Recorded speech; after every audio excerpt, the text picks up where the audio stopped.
You're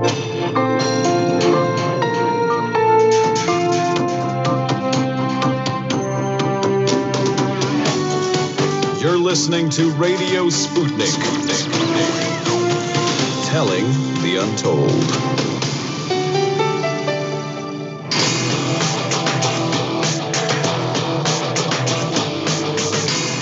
Fault lines. Live from across the divided states of America, it is time now for another edition of the most disruptive show covering news and events in our states as well as across our divided globe. In the independent corner, I am your political analyst, Shane Stranahan. And in the left corner, I am the indefatigable, a burning ember in the darkness, your political analyst, Jamarl Thomas. And together we are Fault Lines with Thomas and Stranahan. And in the news this morning, going directly into the headlines, first up in COVID news, yesterday was the deadliest day for the United States yet during the COVID pandemic, with a reported 3,140 deaths in a single day from the coronavirus. Many hospitals across the country are running out of ICU beds, with a record 106,000 patients hospitalized so far with the virus. In Canada, they have approved the Pfizer-BioNTech 2-dose COVID vaccine yesterday and will begin vaccinating next week, prioritizing healthcare workers and nursing home staff. Now, the UK, Bahrain, and Canada have all approved the Pfizer-BioNTech vaccine. Rudy Giuliani left Georgetown University Hospital yesterday following treatment for COVID-19. This is days after his coronavirus diagnosis was made public in a tweet by President Trump. I'm just going to stop there for a second before we get on to other batches of news. Highest death day yet, Jamarl. 3,140 deaths in a single day. The only expectation here, as far as I can tell, is that those are going to continue to rise as we get further into the middle of cold and flu season. And we don't have the vaccines out yet. And even once we get them out, it's going to be months. There's also the question of how much good they're actually going to do. That's leaving us at a pretty darn grim state at this point, I've got to say, when it comes to facing this disease. I'll just hand it over to you. What do you think? What's your take? Think about that for the moment. 3,000 deaths. I was talking about, I think maybe a month ago, 2,500 deaths. I was like, we're going to hit 2,500 deaths. We're going to hit 2,500 deaths. And that sounded like the apocalypse, right? 2,500 deaths, 2,500 Americans just bam, dropping dead. 3,000. And the president right now and other Republicans, what are they doing? They are petitioning the Supreme Court. Ted Cruz, never, shy of grandstanding, but basically petitioning the Supreme Court to hold the election, to stop the election. The electors have already certified the results yesterday. Yesterday was Safe Harbor Day. But beyond that point, I just want to show this kind of juxtaposition. 3,000 Americans dead from a virus. Republicans are basically trying to overturn the election. The president, who's still president until January, is not presidenting, but he is telling you breathlessly that he should still be president. How bizarre is this scenario? And you're right, there's no eye on the ball. This is not going to get better anytime soon. This is only going to get worse.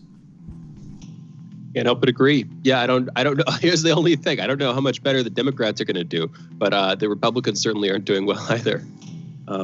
Anyway, shares of food delivery app DoorDash closed up more than 85% in their debut on Wednesday, giving the company a market valuation of around $60.2 billion. DoorDash priced its shares at $102 a piece Tuesday night. That's the pre-IPO price.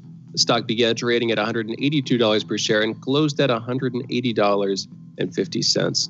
So if you are not an accredited investor or a professional investor with a relationship with a bank to be able to purchase shares before the stock began trading on the market, you would have lost money. Airbnb priced shares in its IPO at $68. The offering on Thursday values the company at $47 billion on a fully diluted basis. The Minneapolis City Council unanimously approved a budget early Thursday that will shift about $8 million from the police department towards violence prevention and other services, but will keep the mayor's targeted staffing levels for sworn officers intact. The City Council had initially proposed to cut the city's authorized police force to 750 officers, down from the current 888 beginning in 2022. But members backtracked on the plan late Wednesday after the mayor called it quote-unquote irresponsible. The council voted 7-6 to remove language that lowered that cap. on Wednesday as the Federal Trade Commission and 48 attorneys general filed separate lawsuits in federal court accusing Facebook of illegally stifling its competition by snapping up its rivals, including WhatsApp and Instagram. In addition to Wednesday's actions, the U.S. Department of Justice's Antitrust Division has been talking to developers about their interactions with Oculus, the virtual reality headset maker that Facebook owns. France's Data Protection Agency, the CNIL, has slapped Google and Amazon with fines for dropping tracking cookies without consent. Google has been hit with a total of 100 million euros, that's $120 million approximately, for dropping cookies on Google.fr, and Amazon 35 million euros, it's 42 million American dollars, for doing so on the Amazon.fr domain under the penalty notices issued today. The regulator carried out investigations of the websites over the past year and found tracking cookies were automatically dropped when a user visited the domains in breach of the country's Data Protection Act. Meanwhile, the European Commission generally published a series of contingency measures on Thursday to ensure that basic air and road connectivity are maintained in the increasingly likely event that a free trade agreement is not reached with the UK by the end of the Brexit transition period. It's the surest sign yet that the UK is headed for a cliff-edge Brexit on December 31st, coming one day after Prime Minister Boris Johnson met with European Commission President Ursula von der Leyen in Brussels and failed to make progress on major sticking points. The Commission's contingency measures propose regulations to maintain air services and safety standards and basic road connectivity for both passenger and freight transport for 6 months, provided that the UK ensures the same. We've got more headlines, sure, but Jamarl, I'm curious, what do you think, you've been following this stuff for a while, what do you think is going to happen with Brexit by the end of the year? I think the closer they get to it, the more they're going to be able to come to some agreement. It sounds like Boris Johnson, or the deal says that they're chucking over Ireland, like they're basically agreeing to some of the tenets of reunification for Ireland. Now, I said this going back years ago, that Brexit is not magic, and that there was no way to square this notion of the Good Friday Agreement and Brexit. Like, you can't have it both ways. You can't say, we're going to be a solid England again, or UK, but Ireland, or Northern Ireland, is not in your sphere of influence. Or at the very least, both of those things are on the same island. And you have certain trade regulations or certain just logical problems that can't be squared in the context of this agreement in Brexit. And so the thought was, are you going to chuck Ireland over? Or what magic are you going to do to deal with it? And it sounds like they're going with the chuck Ireland over option, or at the very least chucking this notion of Irish reunification. I think they're going to get closer and closer, and they're going to come to a deal at the very last. Will Boris go over? Yeah, maybe. But I think at the end of the day, he's a right-winger. Right-winger have a bellicosity aspect of him. Think of bullies. But at the very least, like bullies, you hit them in the nose, and they cry, and they whine, and everything else.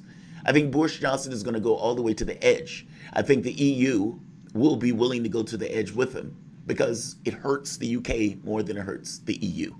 And again, I made the point before, the EU cannot allow the UK a deal better outside of the EU than inside. And so they're not going to give him something that they're not going to give others. However, he is going to push, he is going to scream, he is going to talk about illegal rulings, all that stuff, up until the very end. Whether he goes over or not, I don't know. I don't think he will, but I don't know.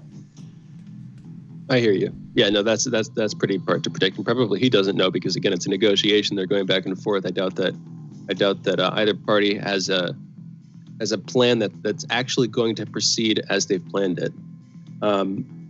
Kenya has signed an agreement with the UK to ensure continued preferential trade terms with its biggest European partner after Brexit, Trade Secretary Betty Maina said. Kenya, the biggest economy in the East African community, broke ranks with other members in forging the bilateral deal because it is designated as a developing economy and would not be eligible for the preferential access granted to least developed countries. Kenyan exports, including tea, flowers, fruit, and vegetables, will continue to have duty and quota-free access after the UK leaves the European Union. The UK accounted for almost 1/3, or 40 billion shillings, that's $359 million, of the East African nation's 133 billion shillings worth of exports to the EU last year. It's according to the country's Trade Department. The leaders of Iran and Afghanistan have inaugurated the first railway link between the two countries, expressing hope it will enhance trade links across the region generally. The 140-kilometer, that's a 90-mile line, running from eastern Iran into western Afghanistan will eventually be expanded by 85 kilometers to reach the Afghan city of Herat, providing a crucial transport link to the landlocked country. Decades of war have hindered infrastructure development in Afghanistan, as they do.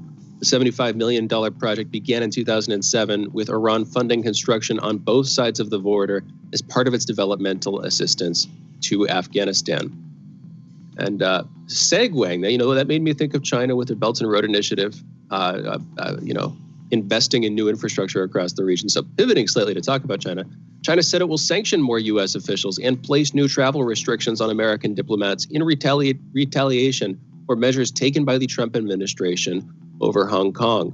Chinese Foreign Ministry spokeswoman Hua Chunying didn't provide specific names of those sanctioned, but said they included people in the executive and legislative branches and their immediate families, as well as non-government organizations.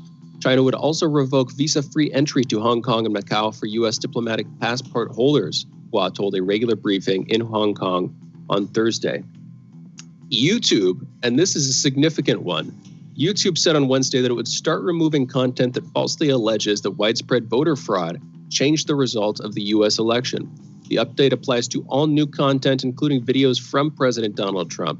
The company had previously labeled potentially misleading election videos, adding links to accurate information. YouTube said that, quote, enough states have certified their election results to determine a president-elect, end quote. The announcement comes after a safe harbor deadline, which sets a date by which states need to certify the results of the presidential election. As you mentioned earlier, Jamarl, that was yesterday. But this is massive. I'll be honest. I think this is a significant step forward in terms of sort of like tech news suppression. This is something that surely if you look at it from this perspective, not only does it have to do with the election as a whole, it's not some subset of the election, it's not Hunter Biden stories that could pertain to the election. It is legitimately a debate over whether or not this election was itself legitimate. But it's also something that like a lot of people have doubts about. A lot of people to this day, a significant minority, tens, maybe hundreds of millions of Americans, either doubt that this election went as the mainstream media says it did, or, specifically believe that there was an election fraud that occurred and that Trump would be president, if things hadn't been poked at. I don't know how else to say it. I'm not saying that they have been. Folks who've listened to the show for a while know where I stand on this. But YouTube has now decided to remove, again, all content that says that the election wasn't legitimate. What do you think about this, Jamarl? I think that this is unprecedented. I think this is a significant step forward. But what's your opinion? I think it's problematic to deal with it this way. It's not as if the public doesn't know that there are people out there with doubts, and it's not as if those people with doubts, are unclear that other Republicans are out there with doubts. So, I don't know if there's value in doing it. And if anything, it just kind of adds with this notion of suppression of perspective and so forth. It's a little weird. I'm not a big fan of this. Clearly, I don't buy this notion that the election was stolen. I think these guys are, they're adding in for political reasons. But I also think it's problematic for this as a solution that they're coming up with. Yeah, I'm not. Yeah, I think it's intensely problematic. Yeah. I'm in the same camp as you. I don't think that the election was stolen. There's voter fraud in every election, but I don't think that there was a wide enough margin of it to throw it to Biden over Trump. But I said voter fraud. Really, I just mean election fraud in general.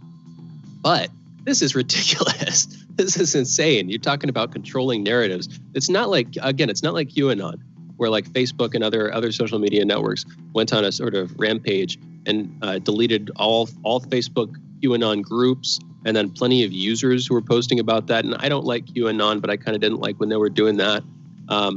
This is significant. This is not a fringe conspiracy theory. This is a matter of relevant history. And as far as I can tell, relevant contention too. I mean, it's a lot of people disagree with it. And while I disagree with them, it seems like there's plenty of room for debate. In fact, heck, we had a conversation with the Convo Couch just yesterday.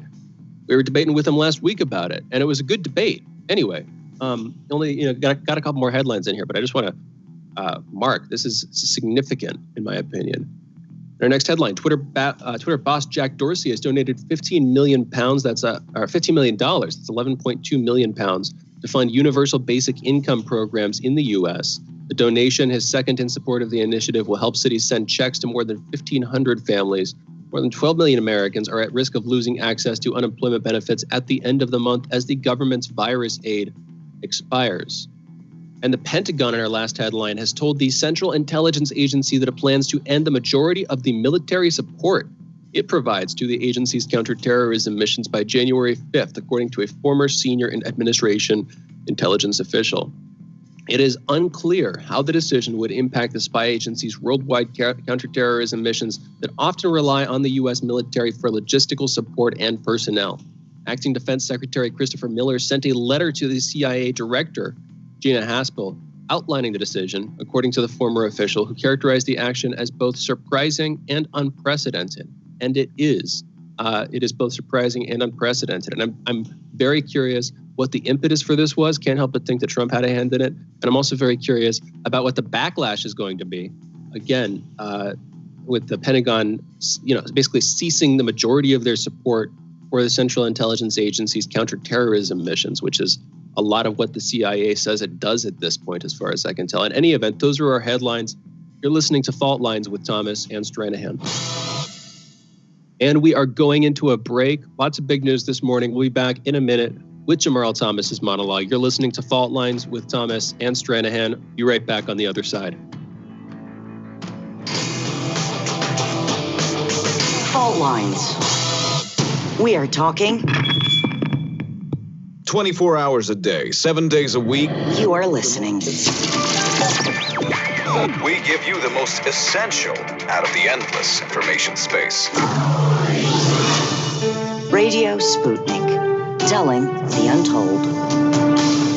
Peer into the future with Political Misfits on Thursdays, when we analyze the latest trends in news, politics, and culture. Catch us on 105.5 in Washington, D.C., or 102.9 or 104.7 in Kansas City. Octung, baby.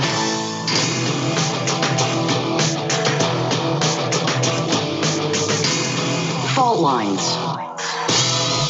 Welcome back to Fault Lines on Radio Sputnik. My name is Jamarl Thomas. I'm joined by my co-host Shane Stranahan, coming to you live out of our station in Washington, D.C. If you guys live in the area, you can catch us at 105.5 FM and 1390 AM. We're also in Kansas City at 102.9 FM and 104.7 FM. If you guys are digging what Shane and I are putting down, whatever platform you're consuming us on, give us a like and share that audio or video. If you also want to join in on the conversation, you can send us a chat, a tweet, and of course, you can reach us by phone at 202-521-1320. That is 202-521-1320. Your engagement makes this show what it is, so definitely don't be shy. There's this interesting phenomena. I've been saying that it seems like the media has dovetailed with Democratic perspective. I've been saying that for a while. Nancy Pelosi initially, stridently, fought Donald Trump tooth and nail. I think you all remember this. She said, "I want $2.2 trillion, Trump." And unlike normal circumstances, where you get this kind of fight back and forth, where the Democrats just kind of basically fold, Republicans say, "We're not going to do it." And Democrats, okay, we'll give you everything that you want. Instead of that, Nancy Pelosi stood by it. Donald Trump said, "I'll give you 1.8. Nancy Pelosi said, "That's not good enough." And the public, who was dependent upon food banks, the same public who was about to be evicted, the same public that didn't necessarily know how they were going to pay their rent next month, or where they were going to get a paycheck from next month, or whether or not the government was going to shut down again, leaving them without any ability to feed themselves. That public waited, worried. Media is interesting in this. Initially, media was more in this camp like, hey, Pelosi, maybe you should do something. But almost immediately, Joe Biden wins. And the world changes, apparently. I want to take a listen to this clip. This is now the new tune. Stimulus is not needed. Let's play the clip. Let's hear this guy. Protection, a huge priority for McConnell. I want to ask you about Bernie Sanders and other progressives that are not happy with this stimulus package because it does not include stimulus checks. The same actually goes for Republican Josh Hawley of Missouri. But would that idea have enough impact on the economy that it would lead to ultimately spiking this bill altogether, do you think? Well, I think the criticism is right in the sense that this $908 billion package is not enough to get the economy through the whole pandemic. And what's interesting is, as you mentioned, it's not just from the left. We heard Senator Josh Hawley say that he told President Trump that he thinks Trump should do the whole thing if stimulus checks are not included. But, the economists that I'm talking to, they say, listen, we don't know that stimulus checks are really needed right now. A lot of Americans would probably just save that money rather than spend it. And there's a lot of really good stuff in this package, including extending the unemployment benefits that I was talking about earlier, forgivable loans for small businesses, state and local aid from the federal government. And so, you don't want to just kill the whole bill because of that single issue. I mean, it's like if your house was on fire, you wouldn't turn away the one fire truck that comes up just because you think two are needed. You would take the help and hope to get some more. The stimulus is not I hate to tell them this, it's not a fire. People are losing their homes. It would be as if the home was basically lifted and taken away. They don't have access to it. And making this analogy of you wouldn't argue about the one fire truck. You would greatly quibble about the one fire truck if initially they were going to send 5. And then after a fight and a back and forth, they say, okay, we'll just send the 1. You would have some great qualms about that. They argued that 1.8 trillion was not adequate. This was the argument that had taken place.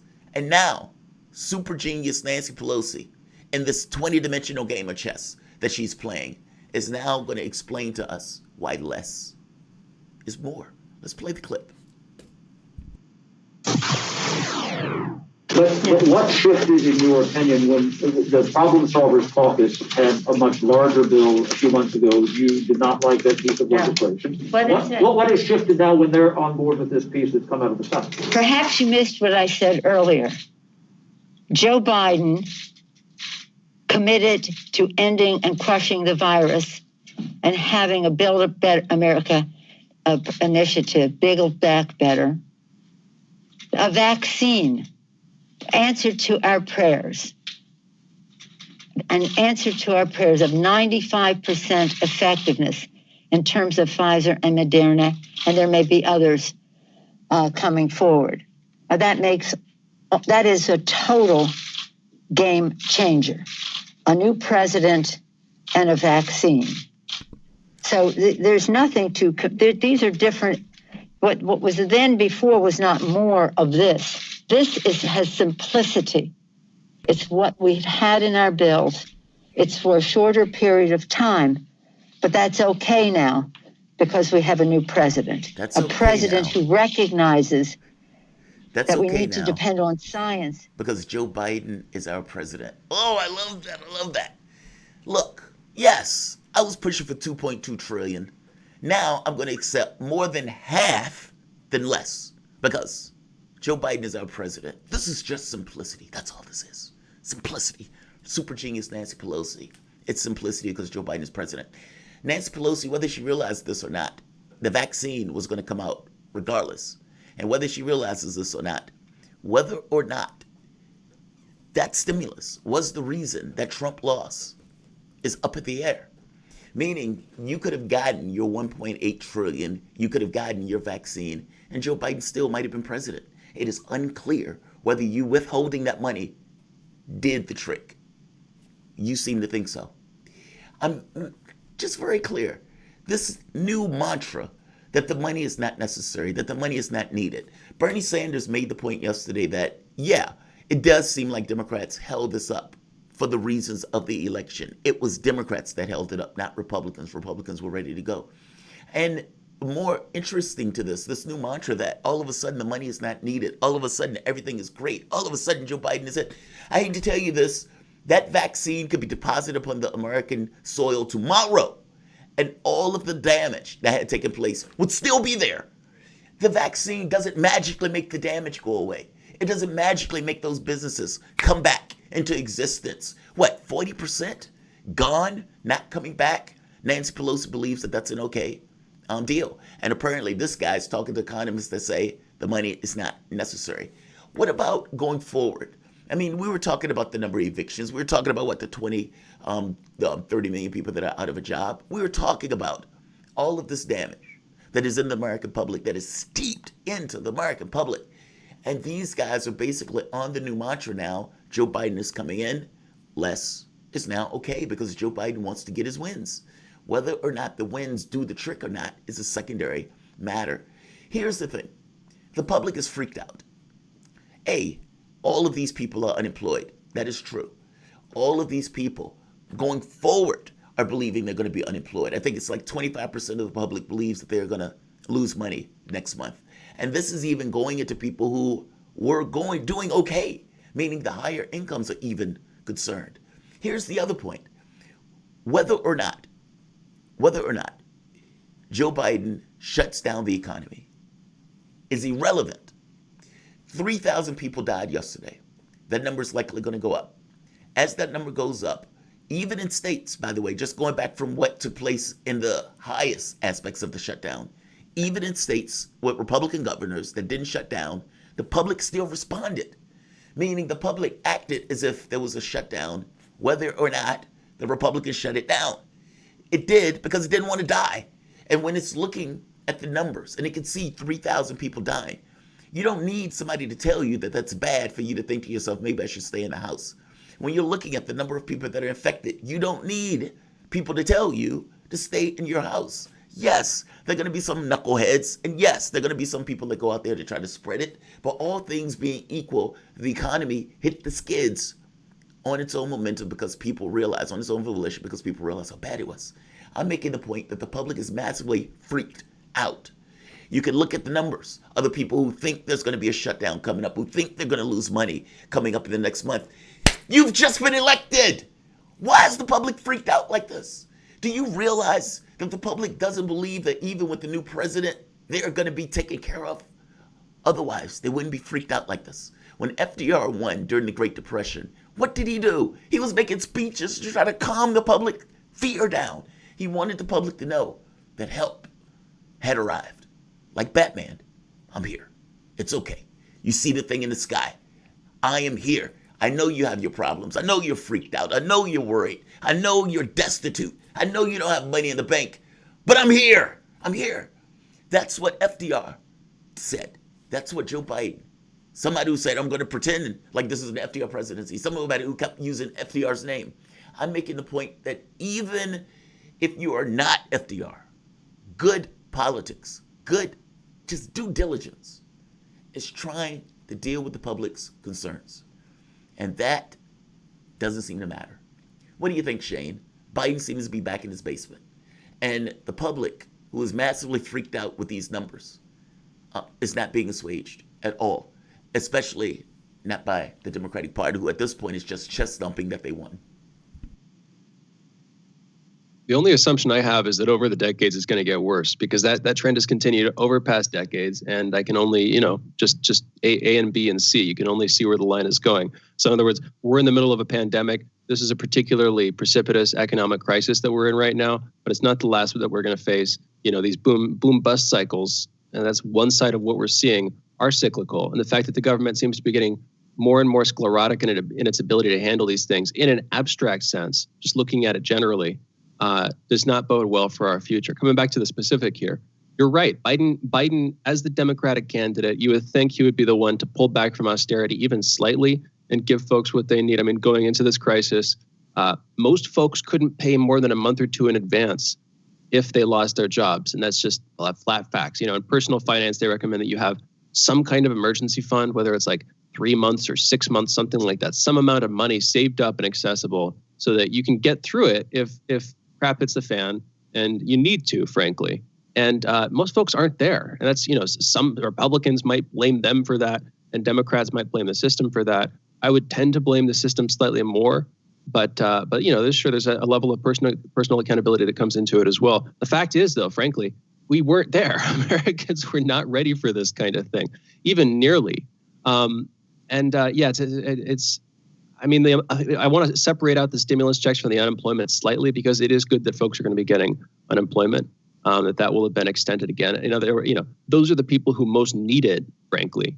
But a stimulus check would be nice. And I know, for me, he's probably right. For me, I probably wouldn't spend it. I probably would just put it into savings, try to invest it somewhere, so that I have, slightly more cash if crap hits my fan. But for a lot of folks, I'm sure that isn't the case. I'm sure that they would have to spend it, either, like you were saying, to stay in their homes, to keep renting, keep food on the table, all that stuff. And I think the doctor's been calling for another stimulus check for many, many, many months at this point. And it is a little bit weird to see that not coming to pass as we move into a Democratic administration, when I think most of the public would have expected us to get another check. In any event, we're going into a break here. We will be back in just a minute. You're listening to Fault Lines with Thomas and Stranahan. Be back on the other side of this break. Fault Lines. You're listening to Radio Sputnik. In a media landscape filled with so-called journalists acting as stenographers for their billionaire bosses, there is a desperate need for news, analysis, and perspectives that buck the status quo and get to the heart of how domestic and international events impact you and me, as well as showing how we can get involved in the struggle to change that status quo. Check out By Any Means Necessary on Radio Sputnik, Monday through Friday from 2 to 4 p.m. Eastern, to hear the stories and voices that mainstream media refuses to tell you. And join us as we connect the political, social, and economic movements shaping the world around us. That's By Any Means Necessary, Monday through Friday at 2 to 4 p.m. Eastern, right here on Radio Sputnik.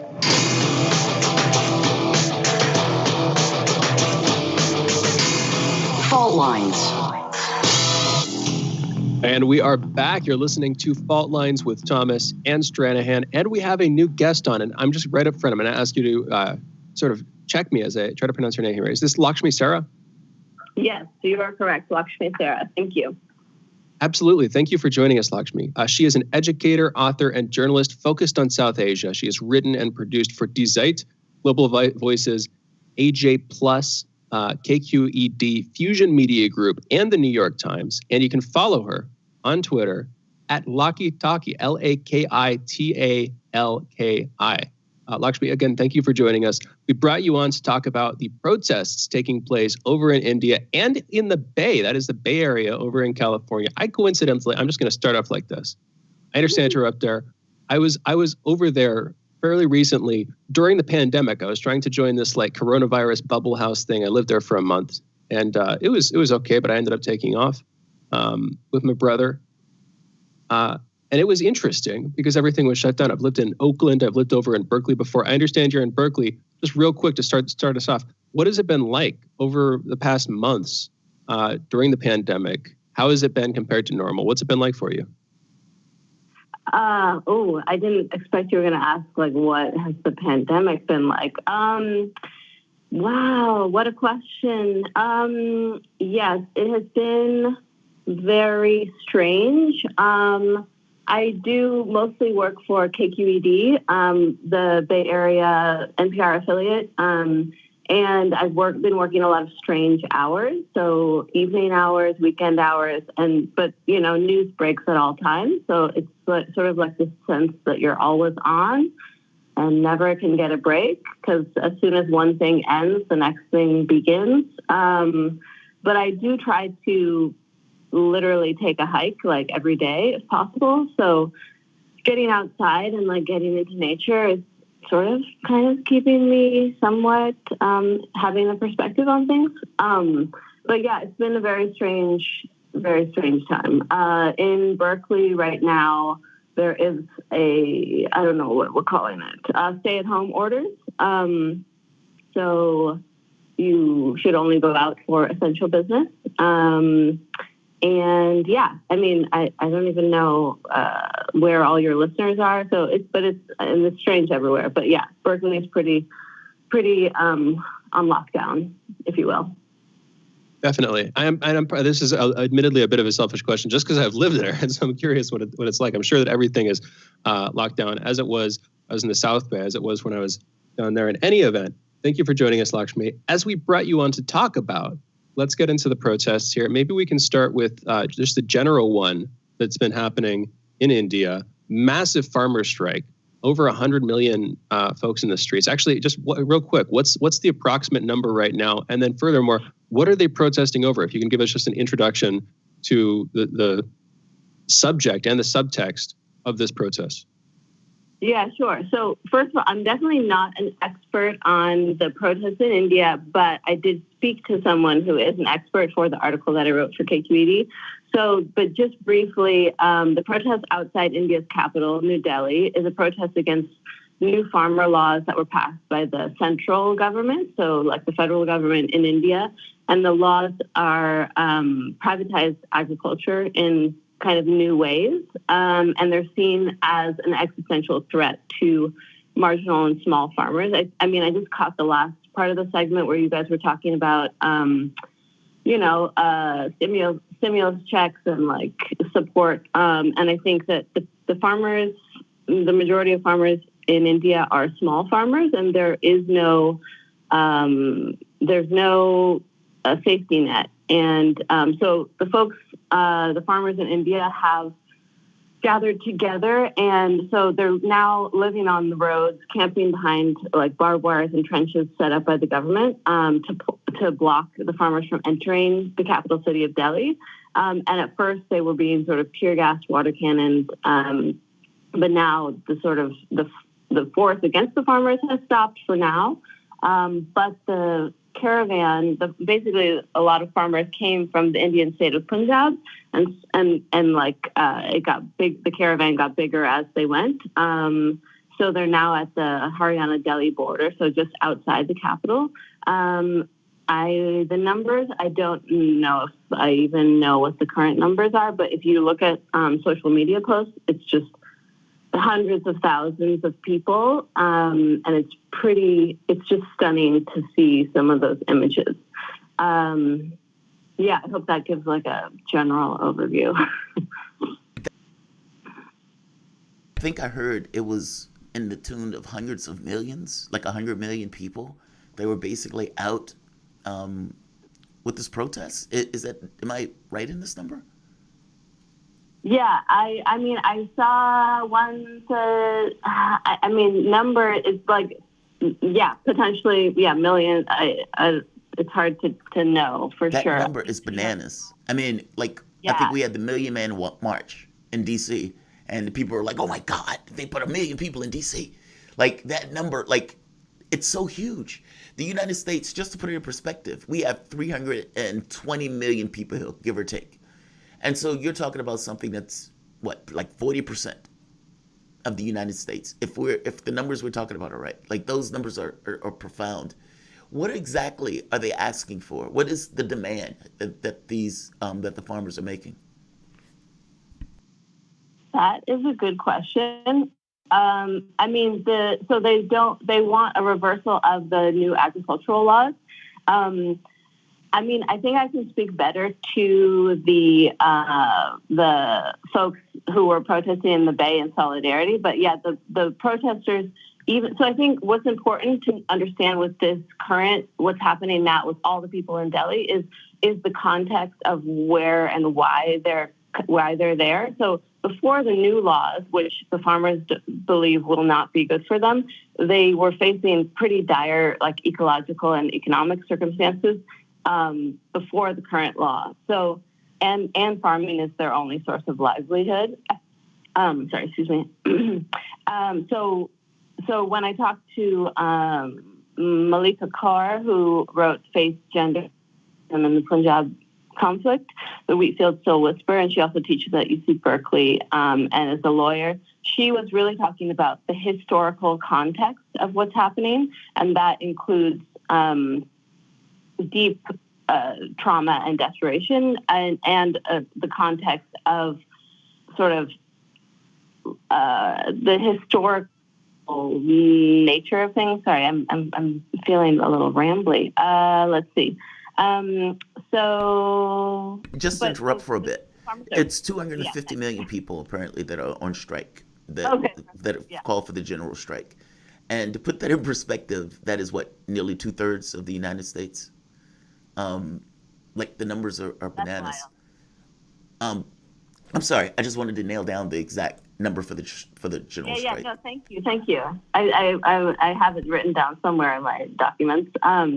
But yeah, I think the numbers are wild, and I mean, I think in terms of the context of what, like, the New York Times was reporting that over the last 5 years, farmer suicides in the state of Punjab have increased by more than 12 times, according to government data, and that's probably a low number because they probably haven't documented all of that. So yeah, I think the numbers are crazy, but it's also like looking at this within the context of what's going on. So what's been going on in the Bay? I mean, you mentioned this a couple of times. Specifically, it seems like a sort of Sikh solidarity protest. How is that organized?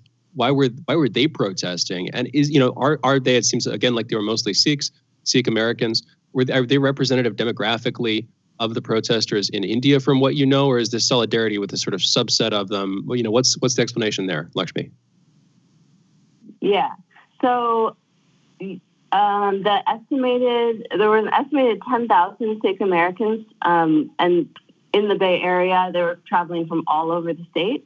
So it was a in-vehicle, socially distanced caravan protest, and that's something that has been like the way that people are protesting in the Bay Area has definitely changed. But so this was organized largely by youth. So Jakara and the Sikh student organizations in California brought together caravans from people, all over, from really like Northern California to Southern California and Central California.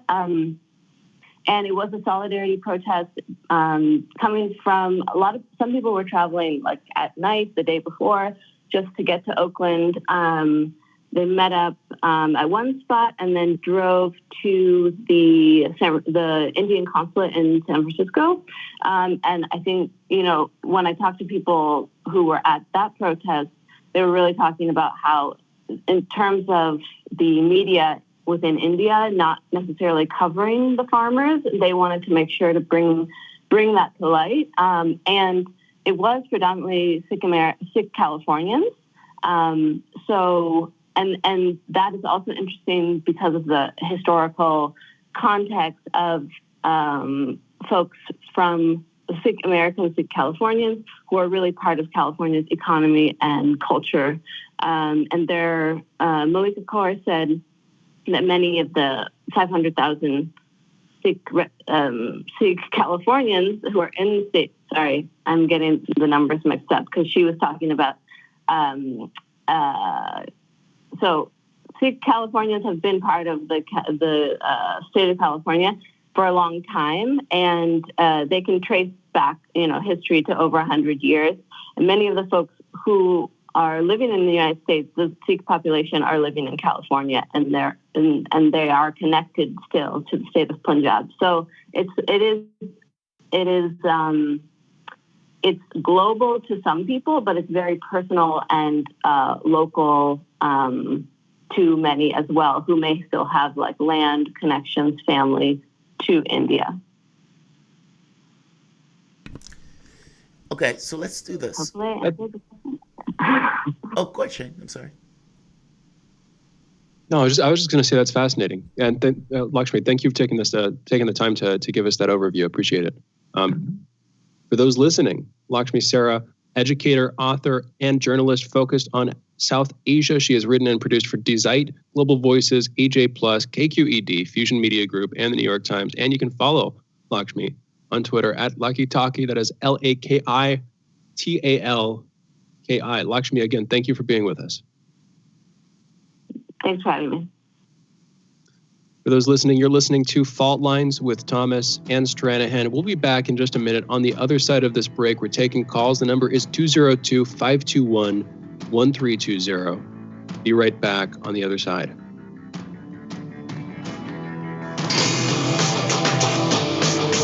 Fault Lines.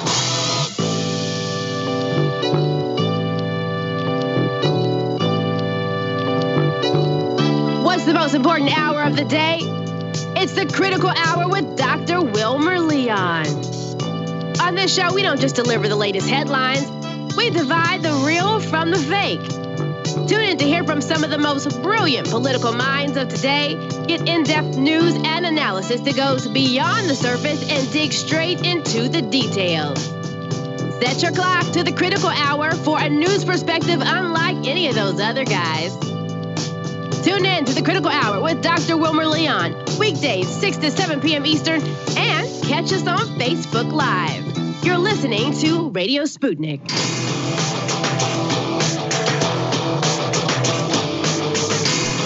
Fault Lines. Welcome back to Fault Lines on Radio Sputnik. My name is Jamarl Thomas. I'm joined by my co-host Shane Stranahan, coming to you live out of our station in D.C. This is going to be an open segment, so you guys are feel free to call in 202-521-1320. That is 202-521-1320. As I like to say, your calls, your engagement makes this show what it is. So definitely don't be shy. We rarely bite, but every so often. But that shouldn't be a reason for you not to be engaged. We really do appreciate your engagement. I want to just give a little overview in regards to the demands that some of the farmers are making. This is historic. Like, it's really hard to get across. 200 million people, human beings, saying, I am withholding my labor because I no longer like what this system is doing. Meaning the system to which we all have to ascribe to and that we all consider, that we soak into, that seems real and solid to us. Those people have said collectively, we're done until something changes. That is profound. There are certain questions about what this means from the standpoint of the BJP. What does this mean for people who are non-Hindi or Hindu? How is the majority population or the Muslim population fitting into this? Oh, there's so much, so weird. But here are the demands that the population is making. A withdrawal of all anti-farmer laws and anti-worker laws, codes, payment of 7,500 rupees in accounts of each non-tax-paying family. Wow. Monthly supply of 10 kilograms of food to needy families. The expansion of, MGNREGS, Mahatma Gandhi National Rural Employment Guarantee Act of 2005 to include 200 workdays each year, higher wages, and the Act's extension to urban industries, stop privatization of the public sector, including the financial sector, and stop corporatization of government-run manufacturing and service entities like railways, ordnance factories, ports, etc. Oh, I love that. Now think about that. When you hear me make this argument that national or vital industries should be protected, meaning it should be something that we as a collective society refuse to privatize because it is in our best interest to hold, whether that's rail, whether that's things of power generation, whether that's, electrical grid. All of those things I think are vital industries, airlines. And honestly, from a standpoint of costs, it makes it difficult to run those industries because they're not necessarily the most profitable, like airlines, for example, and think of the way that think of the railways sometimes in the way that we do these things. Hyperloops, think of what we could do if these things were brought in-house in regards to being, it's not a for-profit venture. Well, India is basically arguing the same thing. They're like, stop the privatization of our public industries. I mean, there's more. The withdrawal of draconian forced premature retirement of government and PSU, public sector employees, pensions for all, scrapping of the national pension system and reimposition of the earlier pension plan and amendments. Basically, what it sounds like is you had a right-wing government get in power, Modi. And that right-wing government did exactly what you would expect a right-wing government to do and what they've been doing across the world, failing on various issues. Whether that's, and don't take my word for it, the Boris Johnson government, for example, the Brazilian government, for example. These governments, think of the number in regards to COVID. That's one point. But also think of the number in regards to the people who are just angry and disenchanted at what has been taking place. Trump, for example, Boris Johnson, for example. And here, Modi, with 2/3 of the population of the United States on a general strike, asking for basic stuff that I think we've been asking for on the left, and they're doing it en masse. Now, to be fair, there are 1.3 billion people in India, but this is still like a sixth of the population basically saying, I'm done with all of the risk that entails. This is profound. This is profound. I'm not sure if we have any callers. We have callers. Michael and Sydney. What do you think about this, Michael? I mean, this is profound, right? Yeah, it is, guys. And the way I look at it is, I mean, like, if you look at privatization and you just look at capitalism in general, it's basically a shifting of the burden of all the risk upon the society and all the gain on the private enterprise. I mean, we continually, solving and bailing out, huge corporations and the stock market and the banks, and we're socializing the risk on the people. So it's basically socialism for the wealthy and barbarism for the poor. And, not a lot of people are really aware of the history of India, but they were very closely, and they still are very closely aligned with Russia, and they were with the USSR as well. They get a large amount of their weapons from Russia, which is one of the reasons Donald Trump's always over there pushing, contracts. And, just on the issue of Donald Trump, you guys, over there, you got Joe Biden now, and everyone thinks it's a great victory for, the left. But, if anyone bothered to look at Joe Biden's cabinet, he's basically appointing a cabinet full of neoconservative bloody hawks. And it's true. You've gained nothing by the election of Joe Biden. I think you've just gained the wolf in sheep's clothing who'll lie to your face and smile to your face off an auto cue because the guy's basically senile, and then him and his party will just knife you in the back while you're not looking. Nancy Pelosi wouldn't agree to a $1.8 billion stimulus package because she said it was a half a loaf, but she's agreed to a $900 million stimulus package with no check of $1,200 to the American people. It would be a joke if it weren't so morbid. No, it's completely true. And the irony here again being that Trump, even though he was pushing for a smaller stimulus package than the Democrats ostensibly wanted, he was pushing for a check. He was pushing for a stimulus check. That hasn't come in this package. I'd call it a stopgap, but I'm not sure how much more they're doing. I don't know, Jamarl, what's your take? Right. That's a good point. It's only a stopgap if there's more. And we don't know if there's more.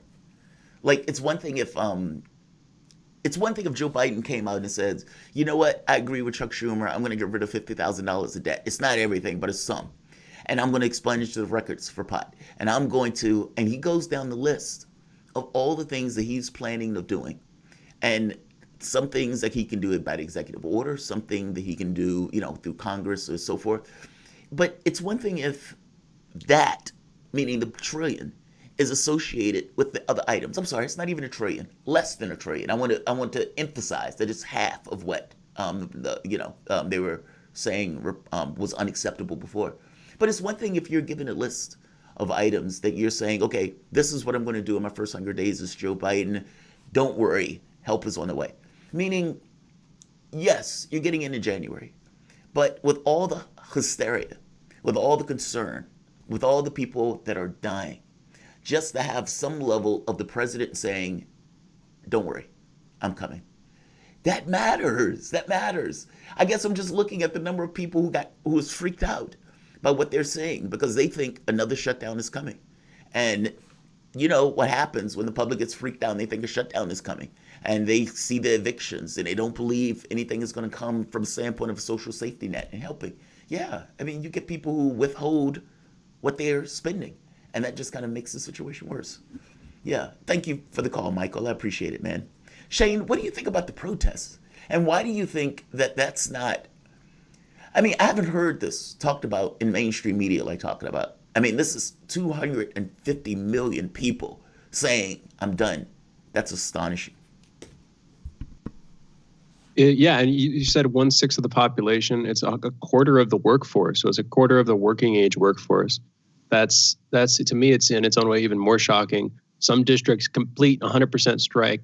I think it was all 10 unions that, not to say that they started this, because it has to do with the 3 farm bills that the Indian government's considering, but they sort of instigated the response to it. As I believe these same unions, the same 10 unions, did earlier this year, back in January, there was another strike. I think they're sort of working as a consolidated coalition to try to get people striking against Indian government actions on this stuff. I mean, heck, I want to get somebody else on to talk to us about the nitty-gritty of what the actual laws will do, because a lot of interesting parallels here. I mean, for some reason, and this is probably just, again, my naivete, but I go back to what was going on in Britain in the 18th century with the enclosures and basically moving pasture land over to privately owned pasture land, replacing the commons with privately owned pasture land that primarily benefited the rich, that, led to this massive industrialization as folks who were working out in the field suddenly had to go to the cities. They were basically, their land was taken away effectively. They had to go into the cities. I wonder if something similar is going to happen here, because again, we're talking about, in a broad sense, not pastures as far as I can tell, but in a broad sense, a similar thing. The privatization of what had previously been land owned by and operated by fairly poor folks working in a rural environment. So if this comes to pass, if the strike is not able to get what they want in terms of reverting some of these laws, in terms of opposing them successfully, and I'm curious what would be what would be on the other side of that, but also what are, in concrete, specifically, what are the consequences of these laws? It'd be an interesting conversation. The other side of that has to be violence. Am I insane? I'm not calling for it. I'm just saying I don't know what else there is. Like you have a situation where workers are basically saying, we're so fed up with this system that a quarter of the labor in India, 1.3 billion people, something to that effect, stops. They say, we're done. We're checked out of this. We're no longer participating in this. I don't think people realize how extreme that is. And this is not said from a level of, I am so good economically. Like Nicki Minaj yesterday, she was like, God, man, I'm having a hard time deciding why I should buy this 44,000 purse. COVID is rough, making me blue. I need to make, this is not there. This is not this kind of economic security where choices is being made from that. Like, all right, I don't like this, what's going on right now, but I have $80,000 in the bank, so I'm just going to let this ride out. No, these are people who are poor.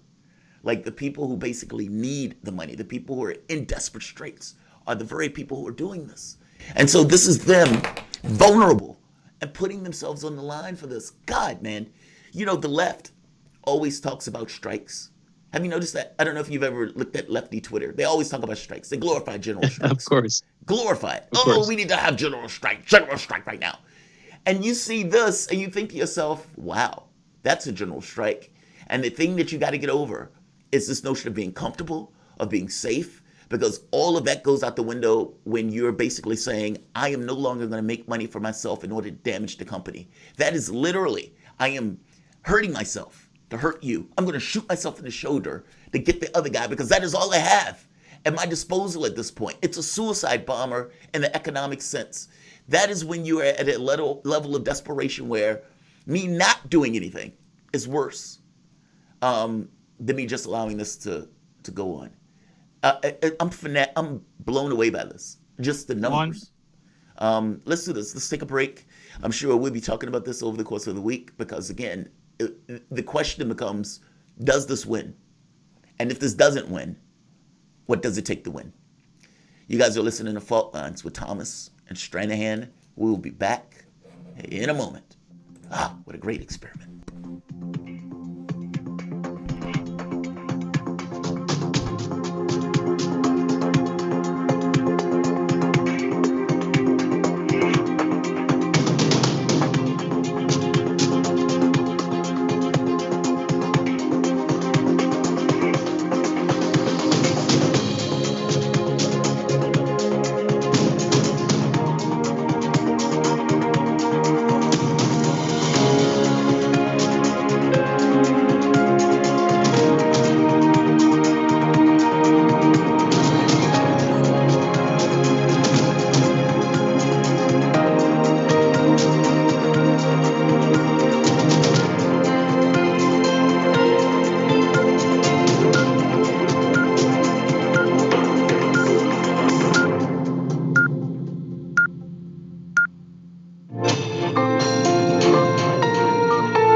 listening to Radio Sputnik. Telling the untold.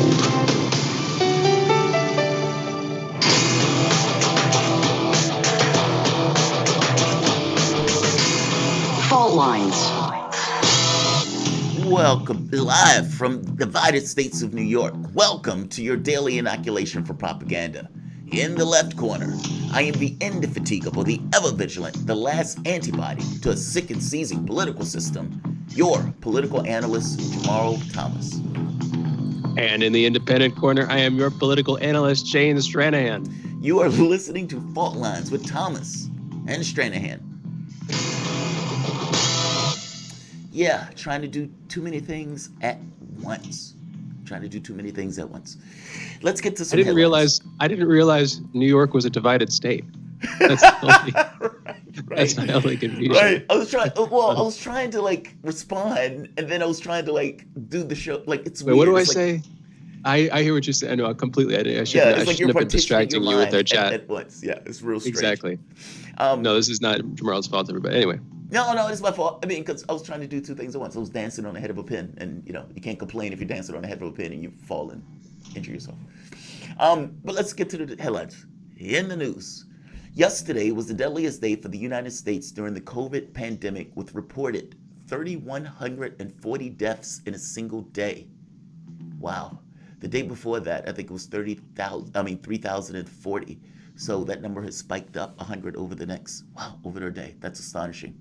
Many hospitals across the country are running out of ICU beds, and a record 106,000 patients was hospitalized with the virus.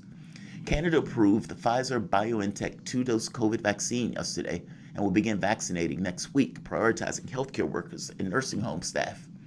Now, the UK, Bahrain, and Canada have all approved the Pfizer-BioNTech vaccine. Rudy Giuliani left Georgetown Hospital yesterday following treatment for COVID-19 days after his coronavirus diagnosis was made public in a tweet by President Trump. Shane, I know this is a quick turnaround, but what do you think about that number? 3,140, 1,040 people died from COVID-19. And just think for like last month, I think we were talking about like 2,500. So we're talking about like a 600 acceleration.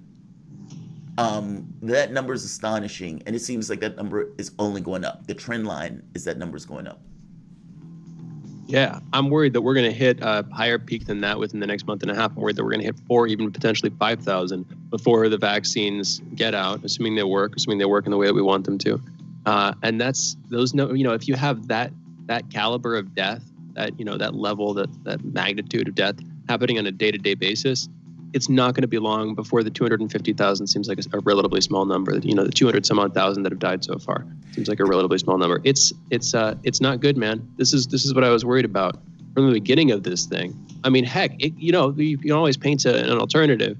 It could be worse and here's the other side of the whole lockdown conversation. We don't have a sliding door to see what happened in the other universe where we didn't do the lockdowns or where they were delayed or where they were implemented earlier. Theoretically, it could be better, but I highly doubt it. And if we didn't do that, how many hundreds of thousands of people more would have died? We don't know. And so this is one of those things where, for having taken the set of actions that we did, folks are getting blamed. But in all probability, from what I can tell, a lot more people would have died if we had done that anyway. I got to be honest. The criticism for me, it seems like the American public was willing to give the administration somewhat of a pass for several months. I remember you and I talking like, how long is Trump going to get a pass? How long is Trump going to get a pass?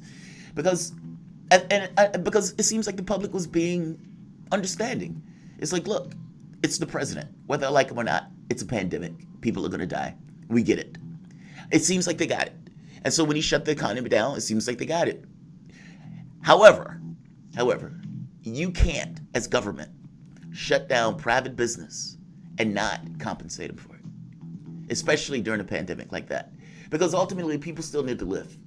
And so you can't have it both ways. I think the public gives government a pass if government says, yes, look, we have to shut you down. We don't have a choice. However, we will compensate you for this 80% of whatever you were making, maybe 100% of whatever you were making, but we will compensate you for it.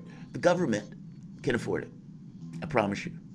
And so you have this thing where the government didn't do that because the government wanted to force people back to work. I don't know, man. It's like, I understand this notion that we don't know the other side of that. And I got to be honest, I don't know what Clinton would have done. So that's fair. But I can allocate so many different things that just should have been done, that just wasn't done. And it seems like it wasn't done for just honest mistakes. And it wasn't done by trying best interests. You know what I mean? It's like, I'm trying to save this man's life, but I accidentally, kneel on the injury and it kills the guy by accident. It wasn't intentional. I was actually trying to save his life. It's not that. I was trying to get into this guy's wallet and the guy died while I was trying to figure out what he had in his pocket. It's that. And that bites. It just does. It's God, man. 3,100 people dying. That is a profound number. Like, those are Americans. Those are human beings just like us. Families, people that love them. God. I mean, and that's not even talking about the people who are ill, meaning the people who are sick, the people who are in those ICUs. And keep in mind, the fact that the ICUs are full mean that other people who would have been in those ICUs for things that aren't COVID can't get into the hospital. The conditions that need to be diagnosed aren't being diagnosed. I mean, this is certain cascading effects that go beyond just the individuals. You're talking about triage conditions where people in America have to make a choice on whether or not you're going to take care of this person that's elderly or take care of the younger person, and you just let the elderly person die because this younger person has a much higher chance of success in living. Here's another, straight up the vaccine. A lot of people are saying, okay, we've had this conversation before too. I don't mean to single anybody out or exclude anybody from the conversation. The vaccines were rolled out too quick, people say. That we don't know what the consequences are. We don't know what the effects are going to be. Sure, that's true. But Russia got theirs out in August.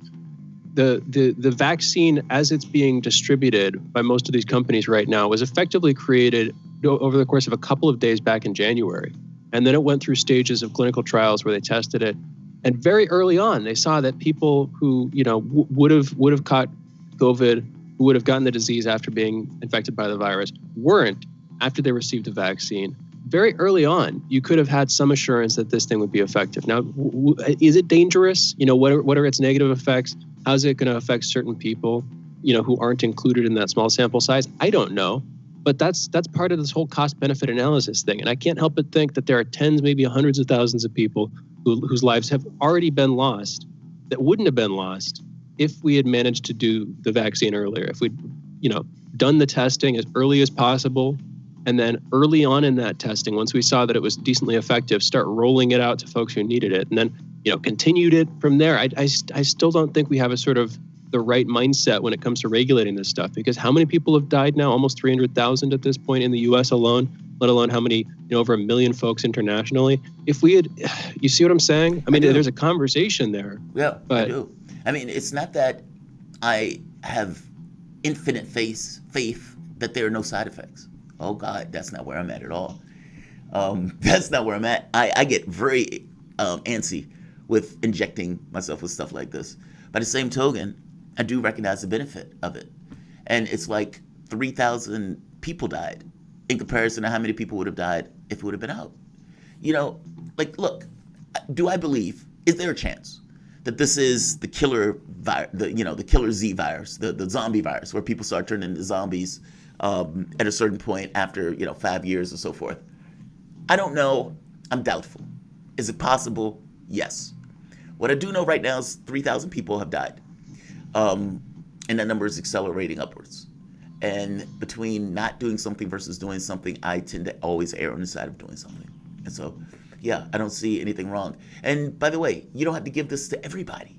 I understand that the people who need it the most are the people who are in line to be injured by it. But people with illnesses, maybe if you don't know the comorbidities, maybe you don't give them to them immediately.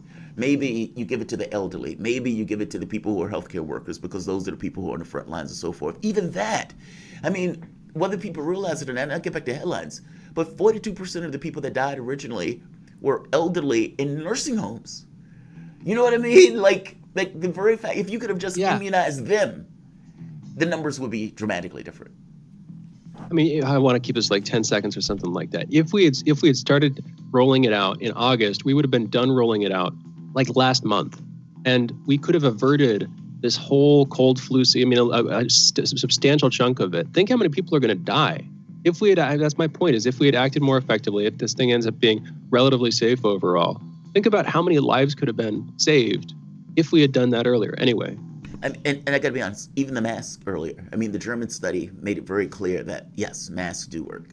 I mean, and I think the German study got 45% effectiveness, but that number could go anywhere from, I think they said 45 to like 75, depending upon conditions, environment, et cetera, et cetera.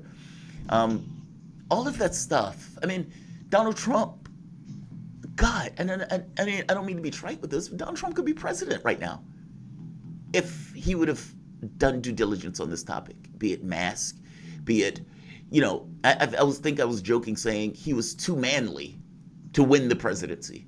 It was like mask or unmanly. He was too manly to do, or he was too much. He wasn't man enough to do the unmanly thing to wear the mask in order to win the presidency. He didn't love America enough to do the unmanly thing. I don't know, man. It's a lot of, like you said, sliding doors that we don't get the chance to see, but we do know what's happening now. And I think it's very clear that you can always point out things that would have been improvements. And I think all of the stuff that we've been talking about would have been improvements, and that would have meant real human beings still being here today. So let's get back to the headlines. Shares of food delivery app DoorDash closed up more than 85% in their debut on Wednesday, giving the company a market valuation of around $60.2 billion. DoorDash priced its shares at $102 a piece Tuesday night, the pre-IPO price. The stock began trading at $182 per share and closed at $108.50. So, if you are not an accredited investor or professional investor with a relationship with a bank to be able to purchase shares before the stock began trading on the market, you would have lost money. Airbnb price in its IPO at $68. The offering on Thursday values the company at $47 billion on a diluted basis. The Minneapolis City Council unanimously approved a budget earlier Thursday that would shift about $8 million from the police department towards violence prevention and other services, but will keep the mayor's targeted staffing levels for the sworn officers intact. The City Council had officially proposed to cut the city's authorized police force to 750 officers, down from the current 888 beginning in 2022. But members backtracked on that plan late Wednesday after the mayor called it irresponsible. The council voted 7-6 to remove language that lowered the cap. On Wednesday, the federal mental note to talk about that one later. On Wednesday, the Federal Trade Commission and 48 attorney generals filed separate lawsuits in federal court accusing Facebook of illegally stifling its competition by snapping up its rivals, including WhatsApp and Instagram. In addition to Wednesday's action, the U.S. Department of Justice Antitrust Division has been talking to developers about their interaction with Oculus, the virtual reality headset maker Facebook owns. Seems like Facebook is going to get an antitrust suit coming in the next administration. France's data protection agency, the CNIL, has slapped Google and Amazon with fines for dropping tracking cookies without consent. Google has been hit with a total of 100 euros, or 120 million, for dropping cookies on Google France, and Amazon 35 million euros, or $42 million, for doing so on Amazon France domain under penalty notices issued today. The regulator carried out investigations of the website over the past year and found tracking cookies were automatically dropped when a user visited the domains in breach of the country's Data Protection Act. The European Commission published a series of contingency measures on Thursday to ensure that basic air and road connectivity are maintained in the increasingly likely event that a free trade agreement is not reached with the United Kingdom by the end of Brexit's transition period, and the sure sign yet that the UK is headed for a cliff-edge Brexit on December 31st, coming one day after the Prime Minister Boris Johnson met with European Commission President Ursula von der Leyen in Brussels and failed to make progress on major sticking points. The Commission's contingency measures propose regulations to maintain air services and safety standards and basic road connectivity for both passenger and freight transport for 6 months, provided that the UK ensures the same. Let's stop there. Those are your headlines. You're listening to Fault Lines with Thomas and Stranahan. All right, so let's go into a break. You guys are listening to Fault Lines. We will be back in a moment with Mark Sloboda. This should be a good one. This is going to be on Nagorno-Karabakh. We'll be back in a moment. This is Thomas and Stranahan's Fault Lines. Back in a moment. Fault Lines. Want to talk? Get in touch with us at radio@sputniknews.com. Want to know how international issues fit into local ones and how local issues fit into international ones with the historical context to tie them together? Well, we're bringing it to you all by any means necessary. Tune in weekdays from 2 to 4 p.m. Eastern Standard Time to hear me, Jackie Lukman, alongside my co-host, Sean Blackman. By any means necessary, your guide to connecting the social, political, and economic movements shaping the world around us.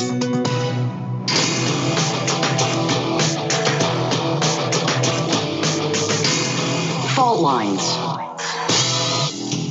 And we're back. You're listening to Fault Lines with Thomas and Stranahan and our guest, Mark Sloboda, International Relations and Security Analyst. Mark, thank you for joining us. How are you doing this morning? Shane, Jamarl, thanks for having me. It's always an honor and a pleasure to be on Fault Lines. It is always an honor and a pleasure to have you on our show to talk about important issues internationally. Sometimes we touch on domestic stuff here in the States, too.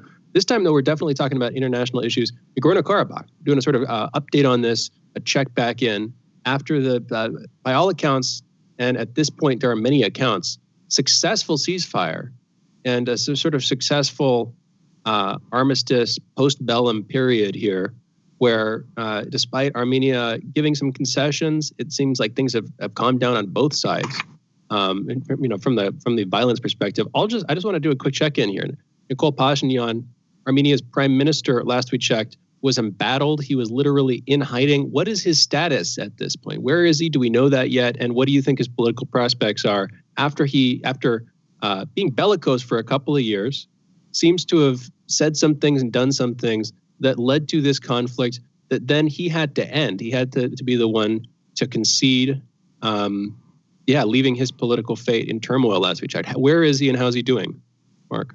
Yeah, you're absolutely right. This ceasefire has been successful. Of course, it was preceded by a Azerbaijani nearly complete military victory, the complete collapse of Armenian forces, and the ceasefire deal that was reached with Russia pushing and support that brought Russian peacekeepers into the region, into Nagorno-Karabakh. It was really just a political way of dealing with the consequences of that Azerbaijani military victory. And certainly the Armenian Prime Minister, Nikol Pashinyan, continues to be under political threat in his own country. There are nearly daily protests against his continuing to stand as prime minister. They're calling for him to step down. Even his previously largely unpolitical president, a largely ceremonial position in Armenia, has joined the chorus of voices calling for him to step down, as has the patriarch of the Armenian Orthodox Church. Also calling for him to step down. Just in the past 24 hours, there have been renewed protests, an attempt to storm the prime minister's residence in Yerevan. So that political story, the consequences of the capitulation of Armenia in Nagorno-Karabakh and the occupied Azerbaijani territories continue to has its toll in the country. And the final story is not yet written, I would say. Pashinyan does still maintain a party majority in the Armenian parliament. So there's no political way to force him from office at this point. The question is, can he withstand the pressure from the Armenian people on the street? It's funny when you mentioned his political life is in jeopardy. I was like, his life is in jeopardy. His actual life is probably in jeopardy. Yeah.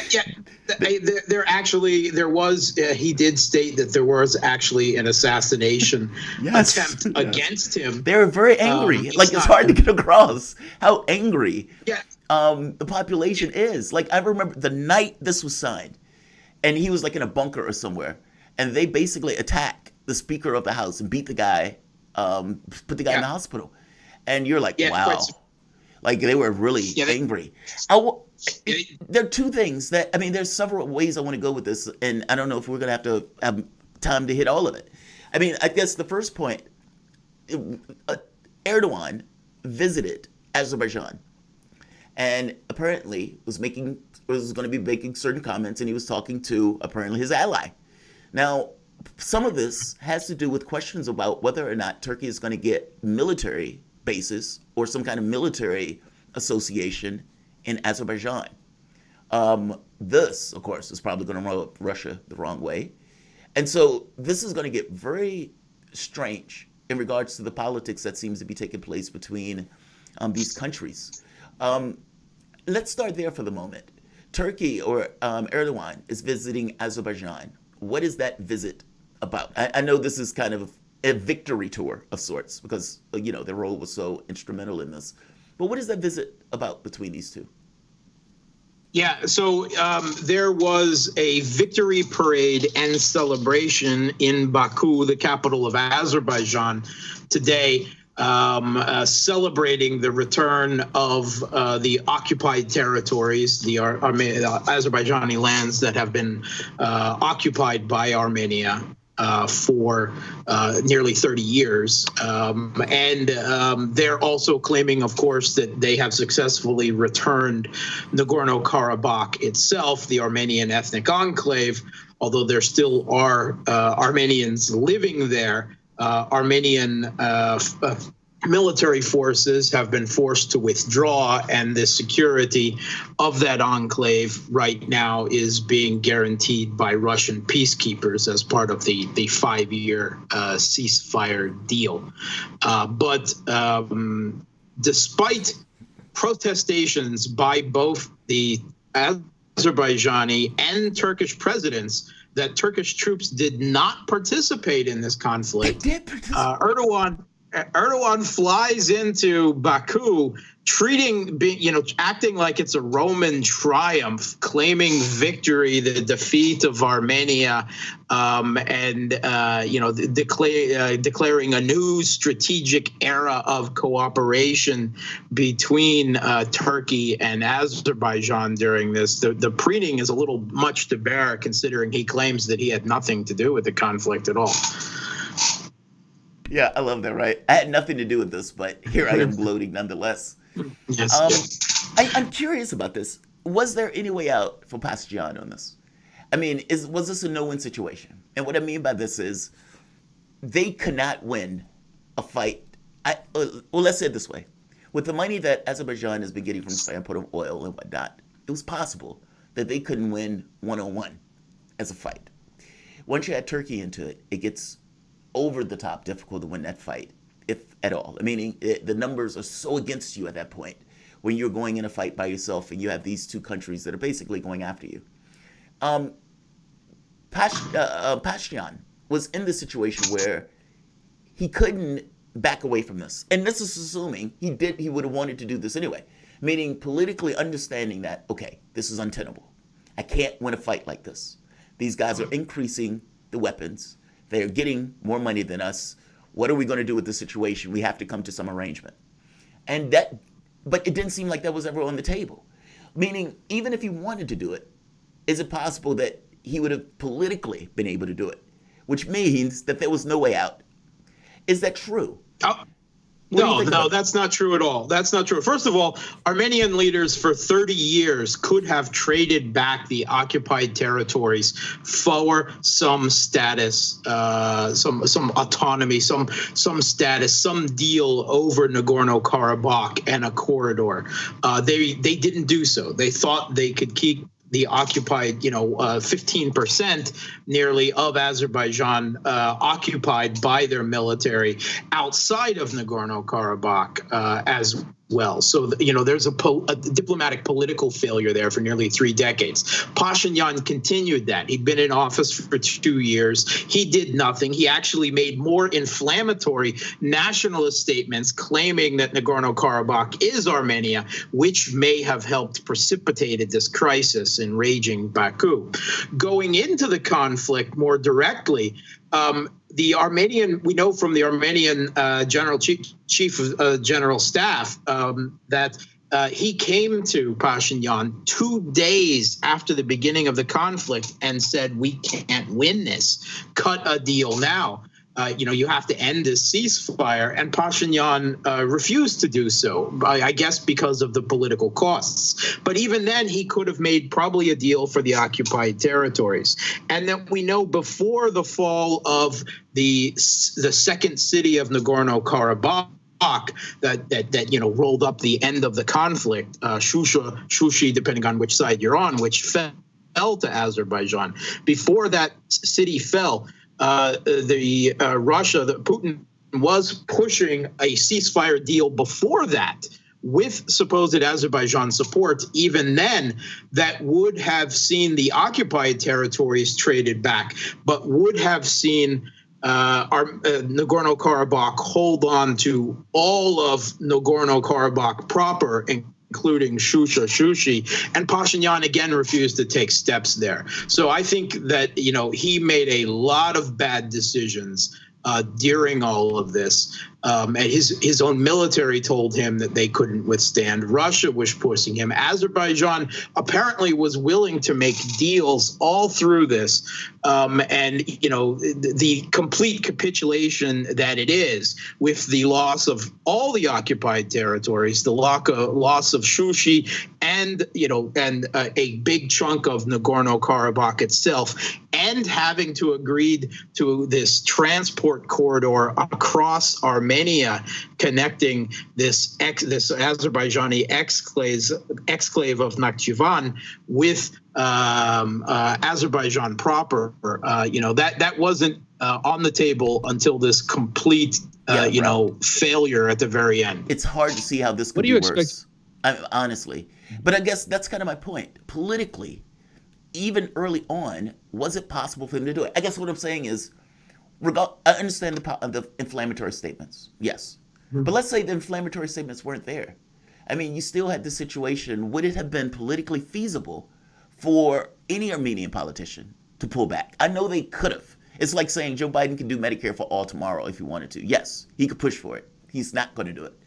I guess I'm making the point that in the same way that the political win is not there for him to do it based on the people who are putting money in his pocket, I'm saying from the Armenian population standpoint, giving up Nagorno-Karabakh was off the table, regardless of what he would have wanted to do. That's kind of what I'm making the point, that politically it was unfeasible for it to happen, even though he made the situation worse with his inflammatory statements. That's what I'm getting at. Is that true? Yeah, giving up Nagorno-Karabakh was probably, that's definitely political impossible. But he could have given up the occupied territories that surrounded Nagorno-Karabakh as part of a deal guaranteeing Nagorno-Karabakh's autonomy or some other status for the country. He refused to do that, as of course has Armenian presidents, prime ministers for a long period of time. But he had a large majority in the parliament that swept to power after he won power in street protests across the country. He really had kind of absolute power for a while, and there was widespread speculation, even among his supporters, that he would come to some type of deal with Azerbaijan before this conflict ensued. And by the way, it ended up with him losing it anyway. So whatever the political consequences he would have had to take, it would have been far better than losing a war where you've just been routed and basically had to give up the farm. So no, I totally understand where you're coming from. Well, let's do this. Let's take a break. Mark, I'm going to bring you right back. So this is Mark Sloboda, International Relations and Security Analyst. You can follow Mark on Twitter. No, we have Margaret Kimberly on the other side. Sadly, this is our last segment. I'm sorry. Well, Mark, I'm sorry. This always screws me up a little bit. Mark, thank you for coming on, man. I always enjoy these conversations. Mark Sloboda. Thanks for having me. International Relations and Security Analyst. You can follow Mark on Twitter at Mark Sloboda1 and find him on Facebook at Facebook/Gramsci. You guys are listening to Fault Lines with Thomas and Stranahan. And as my awesome co-host said, we have Margaret Kimberly on the other side. We'll be back in a moment. Fault Lines. We are above all the latest developments, and we don't take any sides. Radio Sputnik, telling the untold. Feeling kind of blue, but maybe also kind of red, and kind of purple, and kind of alone? You've got a friend on Radio Sputnik. Tune into Political Misfits from 12 to 2 Eastern Time, Monday through Friday, for news, politics, and culture without the two-party bias. Catch us daily on 105.5 in Washington, D.C., or 102.9 or 104.7 in Kansas City. Or find us on Twitter, Facebook, YouTube, Spotify, or wherever you get your news.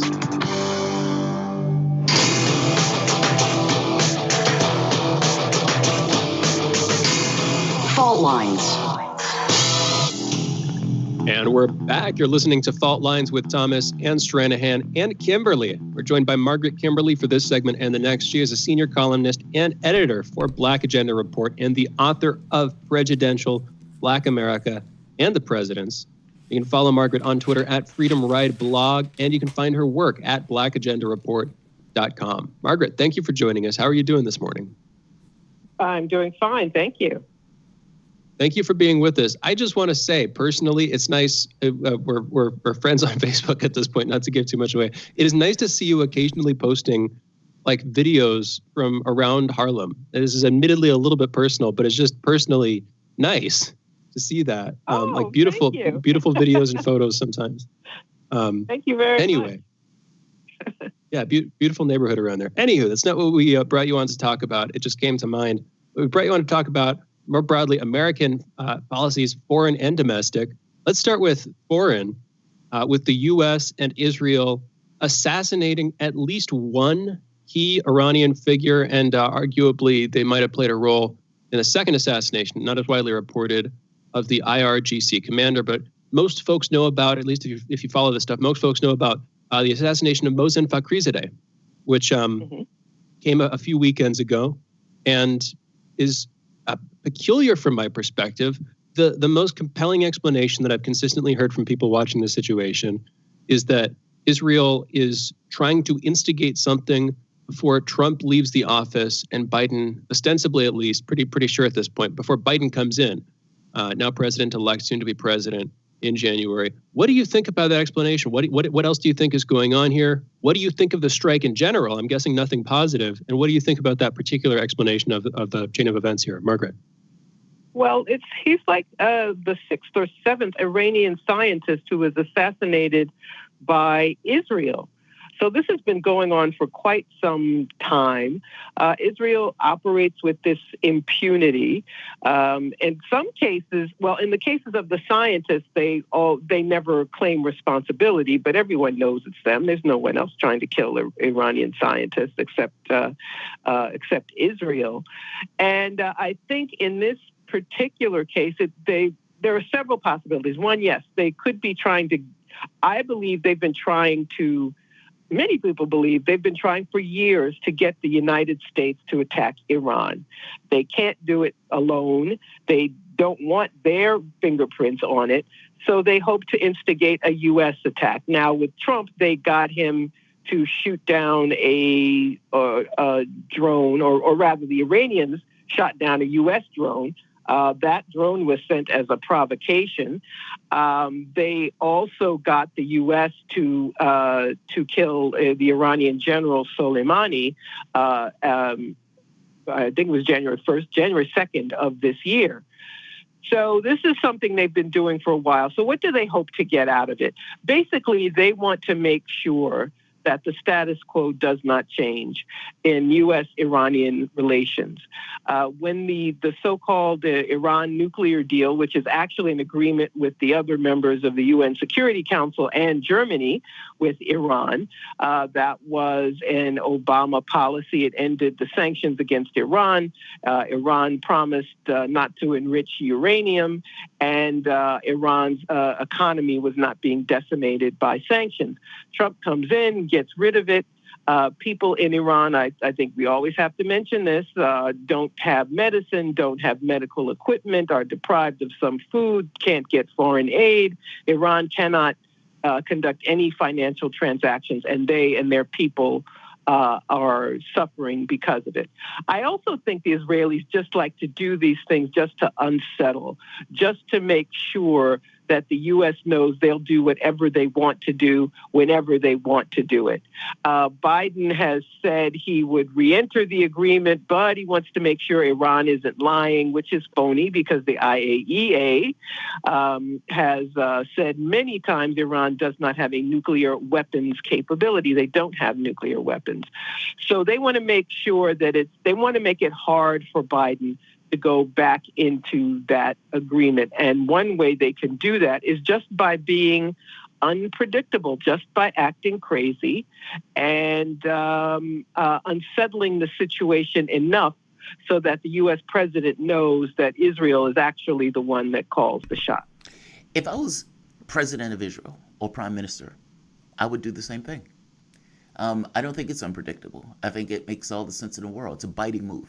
It's like if you were playing chess. It's a move that you make, not because it has a larger strategical value, but because it hurts your opponent. It injures your opponent. It bites in your opponent, even if it's just for a standpoint of, we did this and you can't do anything about it.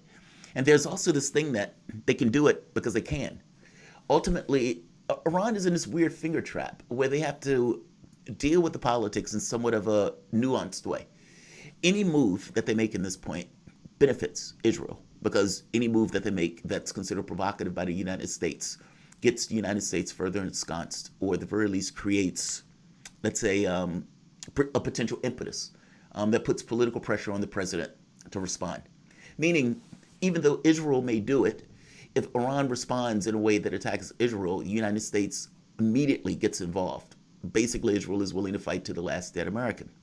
I mean, is there logic to that? Like, does that make sense in regards to the way international parties relate to one another, especially from the standpoint of Israel and this kind of almost blank check approach to the Middle East that they get? And like I said, because I really do believe that any response that the U.S. or that Iran makes that's provocative gets a response from the United States, which basically allows Israel to act with a certain degree of carte blanche. And I would even go so far as to say they want Iran to respond in a way that's provocative. What do you think about that? Sure. Finger trap. Yeah, and this is also Saudi Arabia is involved. Saudi Arabia and Israel are allies. The Trump administration has gotten these Gulf Arab states, which were always cozy with Israel, frankly, to officially establish relations.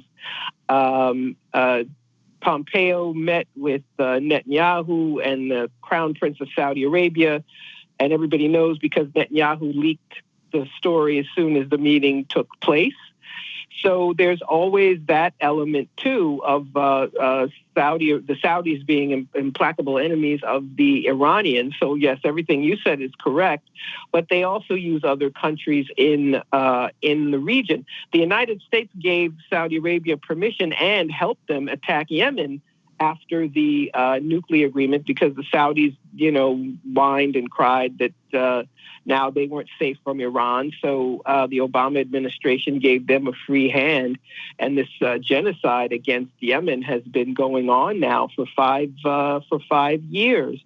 So this is all very, very dangerous that we have this supposed ally, which wouldn't exist without the United States, which gets more foreign aid than any other country, exists to stick its finger in America's eye and say that they are actually the ones that tell the U.S. what to do. What do you think? Where do you think the UAE and Bahrain would fall? Particularly, bringing them to the conversation, of course, because of the sort of recent diplomatic thawing, the opening of diplomatic relations between them and Israel. They're Gulf states. They're right there with Iran. Where do you think they would fall if push comes to shove? Even if that push happens by degrees over the next couple of years, what do you think would happen from their perspective, Margaret? Well, the goal is to sell them weapons. These are not militarily powerful countries, but the goal is to make them such. And for the U.S. to come in, they agree to have relations with Israel. Then the U.S. gives them weapons. That was the Pompeo plan, so that Iran is surrounded by enemy states. So I think that's where they are. And it just establishes what was already true.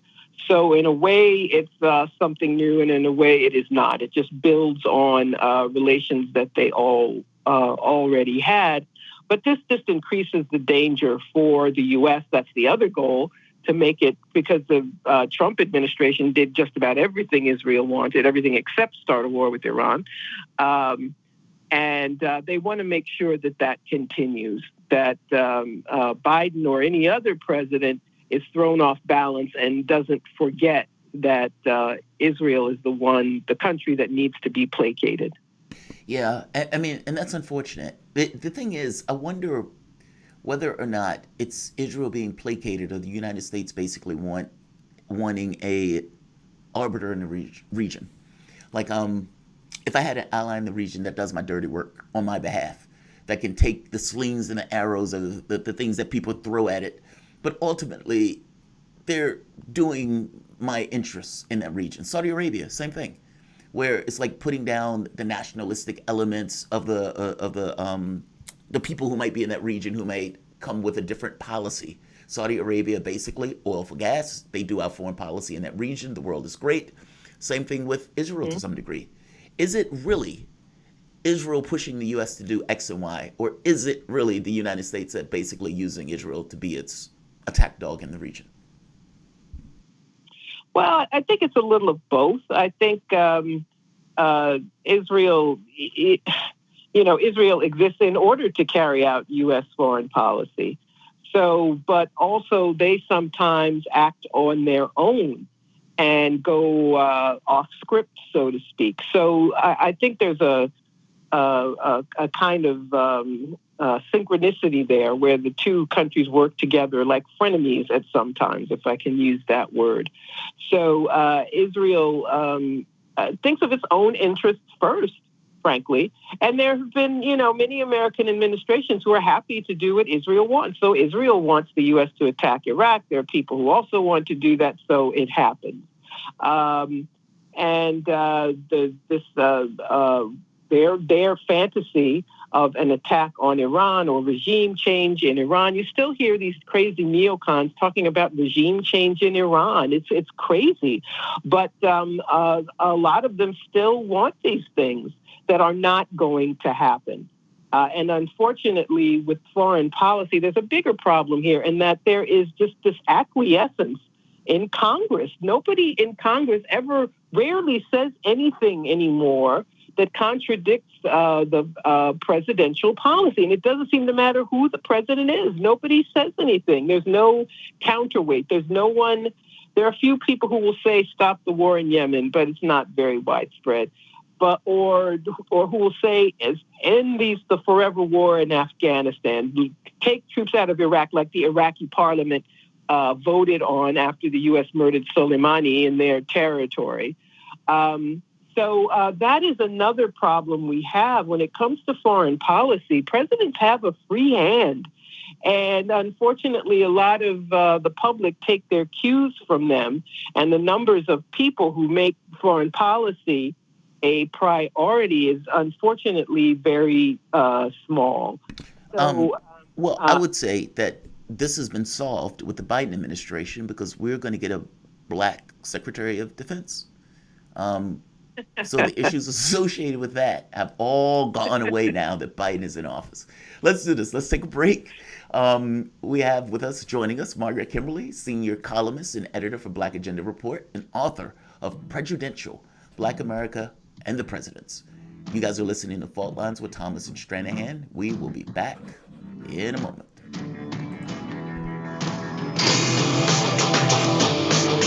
Fault Lines. Radio Sputnik.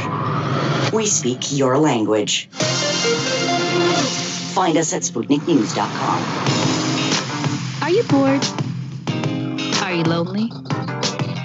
Do you need a hug? Well, we can't give you that, but we can keep you up to date on Radio Sputnik.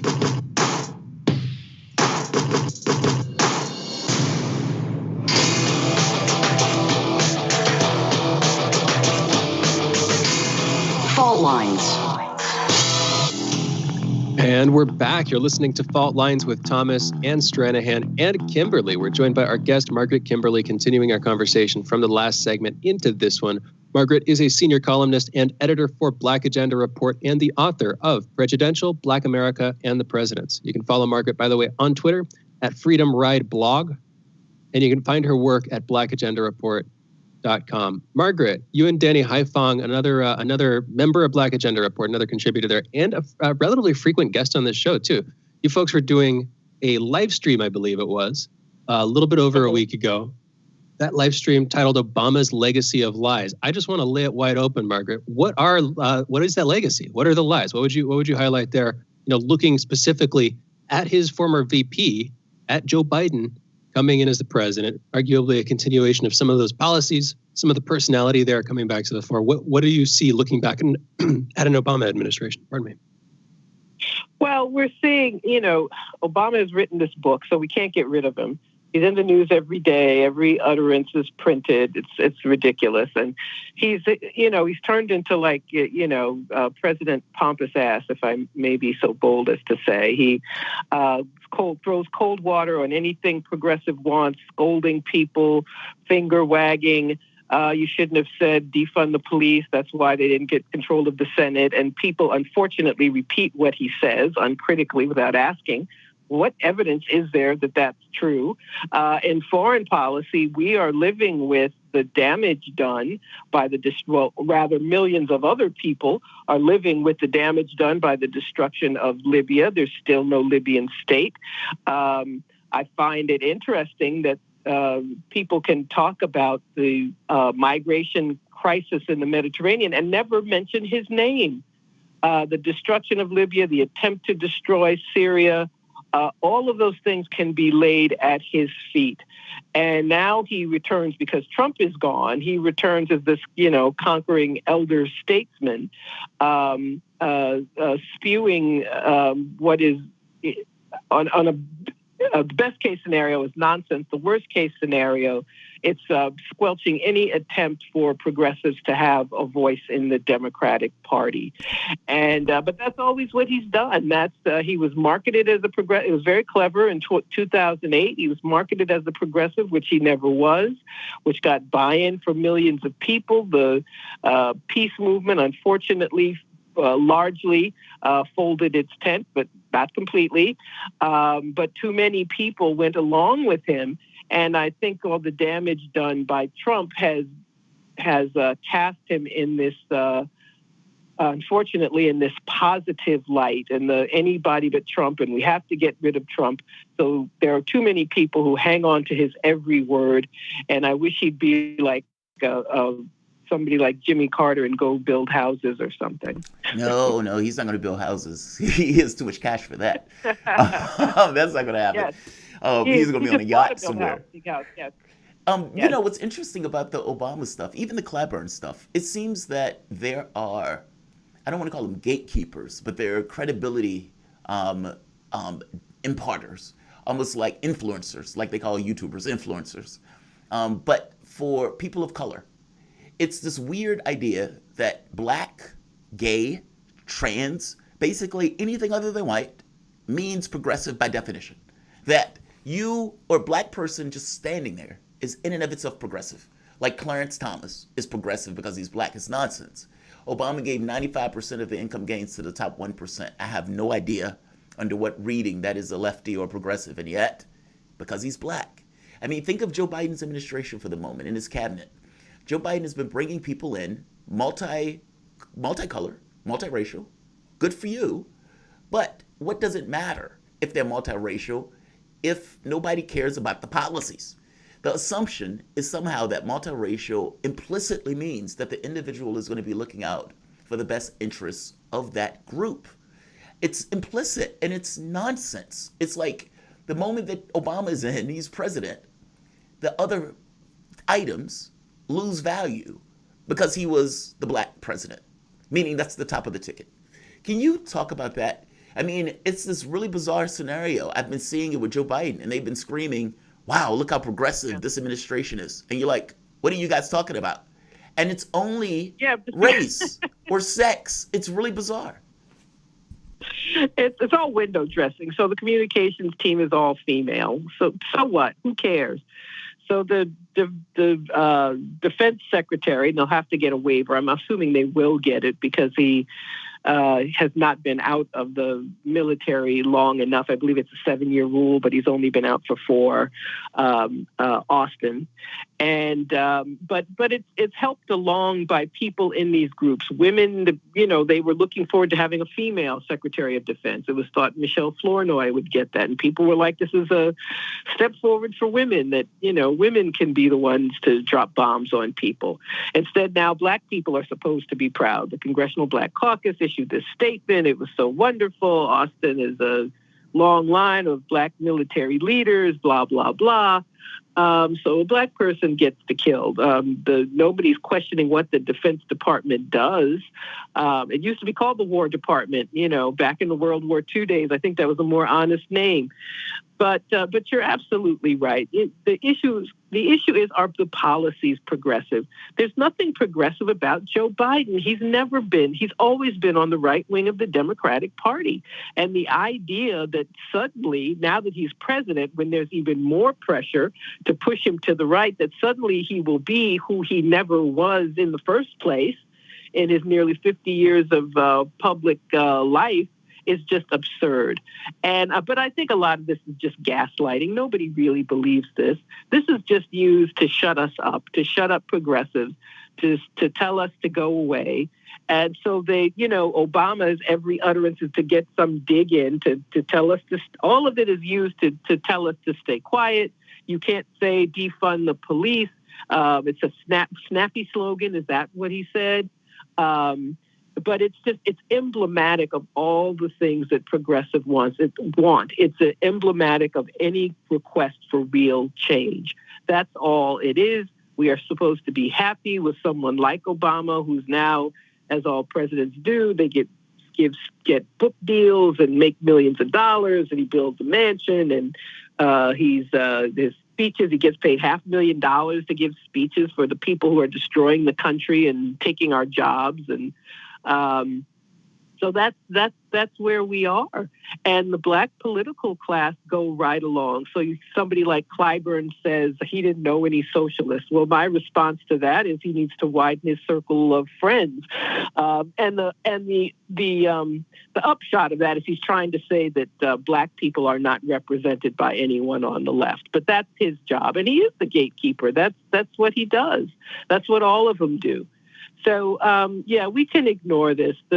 If there aren't any progressive policies, there's nothing progressive about the Biden administration. We're getting neoliberalism and imperialism with more women and more people who aren't white. And they certainly hope that we just shut up and go away.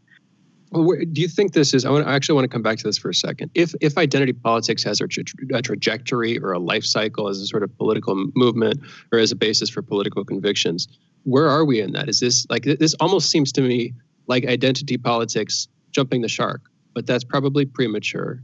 And I don't even know that there is going to be such a thing. It might not be that simple as an upward and then a downward arc. But what do you think, Margaret? What do you think this represents in terms of how people are fixated on what sort of subset, what demographic, what minority group, whether a member of an oppressed group is given power. How do you think this is going to change that conversation, or do you think it will at all, Margaret? Well, the issue is the policy. I mean, I think that's it. That's where we have to focus. What is it we want? What do we want to see? What do we want to see happen? What do we want to see not happen anymore? And that has to be where the emphasis is. It cannot be on who the people are who carry it out. That's what I wrote about in Black Agenda Report this week. The Congressional Black Caucus, the NAACP, saying they want more Black people in these positions. Well, there are 48 million Black people in this country. What do we get? What is he going to do for people who are always in a precarious situation, especially with COVID, where we have died more than other groups, more likely to be unemployed? People are suffering. And you prove yourself to be progressive by carrying out policies that help those who are most in need. So all we have to do is keep our eye on the policy. Who's being helped? Who's not being helped? What are the impact of what's the impact of his decision making? That's what we need to focus on. And frankly, if Joe Biden had a cabinet, I'm not saying I would want to see this, if he had a cabinet of all white men, but had an absolute moratorium on evictions and foreclosures, that would be more progressive than having an all-female communications team, but doing nothing for the people. Yeah, exactly. Perfect. I mean, dead on. I mean, you can make a case that says you can have a Black president, or you can have a Jewish president that is going to give people Medicare for all and get rid of student loan debt. Which one is better? I'll tell you this, the leg up for the community is the latter. Like, it's not just the image. It's not everything is about theatrics. I mean, even hope and change. Let's talk about that for the moment. Obama's making this argument about a snappy phrase. Hope and change is a snappy phrase. The difference is defund the police is snappy but substantive. It's substantive. I mean, it's a list of policy proposals that go along with the phrase. It's not just the phrase in and of itself. Hope and change was entirely meant for people to consume it, to get a sugary high off of it, and then to be let down after Obama is in office when they realize it doesn't mean anything. Can you talk about this notion of theatrics in the way that we've become almost like a society of image, where the substance of it have gotten to the point where it seems to matter less if it matters at all? We have about 2 minutes. Sure. Well, and the other thing about hope and change is that it's meaningless enough that there are some people who can be happy even though nothing happens, because it doesn't really tell you what's going to happen, because there's no substance to it at any rate. But Americans have to stop treating politics like it's some kind of a religion. And we have to stop acting like a Democrat in office is the second coming. And we have to think about ourselves. What are they doing? What have you done for me lately? But this attitude, and especially after Trump, you're going to unfortunately see very little of this. But this is exactly what we need. What are their policies? What are they doing for the people? How did we end up with these horrible stimulus deals where Nancy Pelosi refuses a better deal for the people because she doesn't want to help Trump? And people are suffering all over the country, millions of people. We have to focus on the people. We have to focus on what the people need and want. And if you do that, then you can't get fooled. Margaret, in like 30 seconds, this is admittedly far afield, but in like 30 seconds, any possibility, any prospect of a strike in the U.S.? This is, I know Jamarl and I were joking, this is like a big issue on left-wing Twitter, but legitimately, do you just see that entire prospect as moribund at this point, or is any possibility that thing would happen? I think people don't, you need more political education, just to be blunt. Americans don't know what strikes are. There are very few people who are in unions. It's something unfamiliar to most of us. There has to be a lot of organizing, and that has not happened yet. So while I would love to see it, I don't think it's going to happen anytime soon.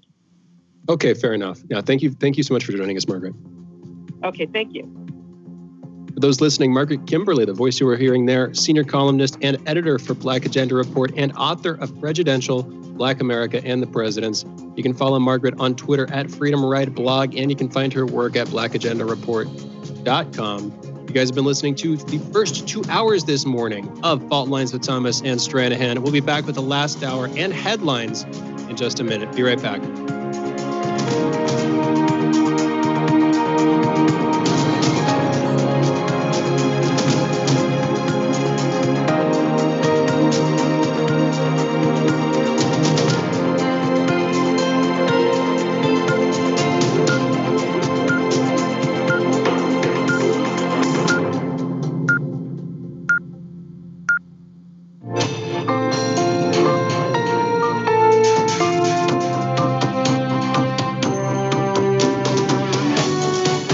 Listening to Radio Sputnik.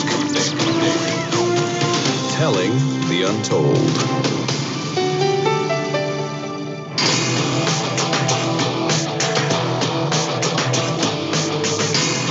Fault lines.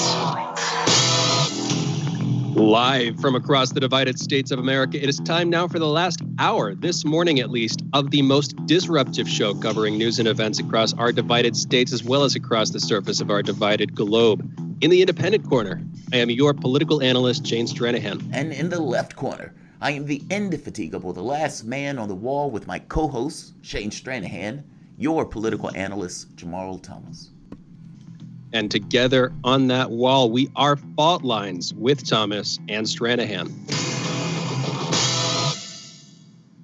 Going into the headlines, and specifically in COVID news, yesterday was the deadliest day for the United States yet during the COVID pandemic, with a reported 3,140 deaths in a single day. Many hospitals across the country are running out of ICU beds, with a record 106,000 patients currently hospitalized with the virus. Can't help but think both that death toll and that hospitalization total are not the highest we're going to see in this holiday season. Can't help but think they're going to go up, sad to say. Canada approved the Pfizer-BioNTech 2-dose COVID vaccine yesterday and will begin vaccinating next week, prioritizing healthcare workers and nursing home staff. Now the UK, Bahrain, and Canada have all approved the Pfizer-BioNTech vaccine. Rudy Giuliani left Georgetown University Hospital yesterday following treatment for COVID-19. This is days after his coronavirus diagnosis was made public in a tweet by President Trump. In business news, specifically stock news, shares of food delivery app DoorDash closed up more than 85% in their debut on Wednesday. That's giving the company a market valuation of around $60.2 billion. DoorDash priced its shares at $102 a piece Tuesday night. That's the pre-IPO price. The stock began trading at $182 per share and closed at $180.50. And Airbnb last week priced shares in its IPO at $68. The offering on Thursday values the company at $47 billion on a fully diluted basis. The Minneapolis City Council unanimously approved a budget early Thursday that will shift about $8 million from the police department toward violence prevention and other services, but will keep the mayor's targeting staffing levels for sworn officers intact. The City Council had initially proposed to cut the city's authorized police force to 750 officers, down from the current 888, beginning in 2022. But members backtracked on that plan late Wednesday after the mayor called it, quote-unquote, irresponsible.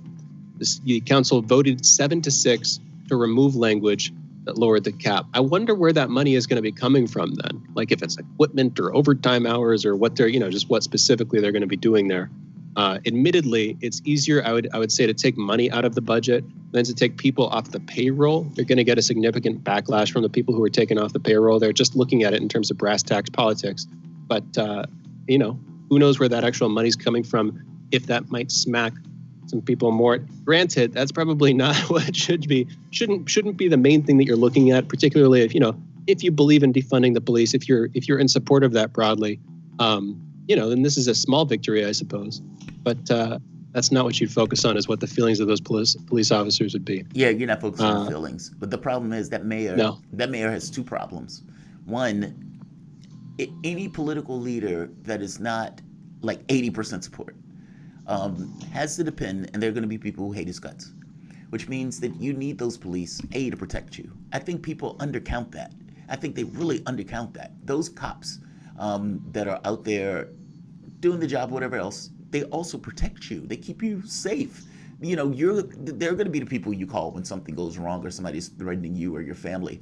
And I got to be honest, even from the standpoint of you might even feel some degree unsafe from the cops themselves.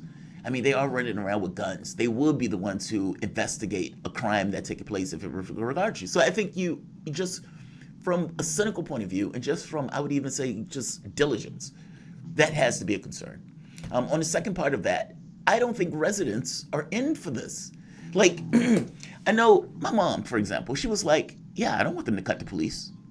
She was saying, no, I don't think they should do that. And people in those communities, yes, you may have a large share of those people who say, cut the budget, we don't want cops in the area, etc. But I would wager you will probably have another strong contingent that says, we don't want you to get rid of the cops.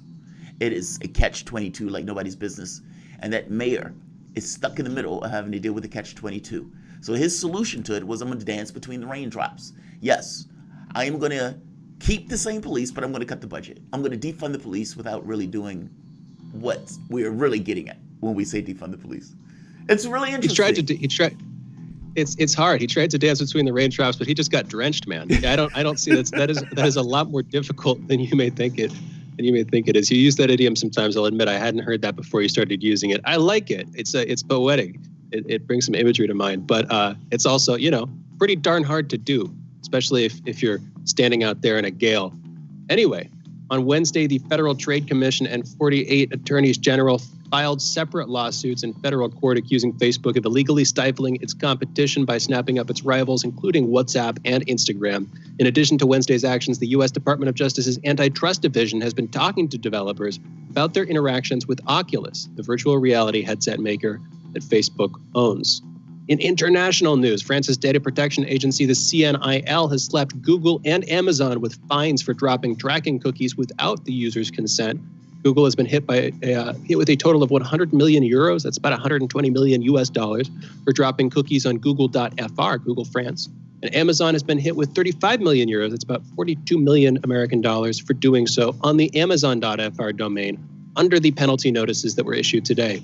The regulator carried out investigations of the websites over the past year and found tracking cookies were automatically dropped when a user visited the domains in breach of the country's Data Protection Act. This is, you've done software engineering. I don't think you were a web developer. I think I was when this stuff was going on. I think that was my main source of income. And I remember having to do a transition of a bunch of whole different websites to comply with the EU's general requirements that basically you ask users if you can get their cookies, if you can give them cookies, basically to sort of track their whereabouts on the website. Because if you don't ask them, as was the standard before that and still in many places is, and well, they just don't know.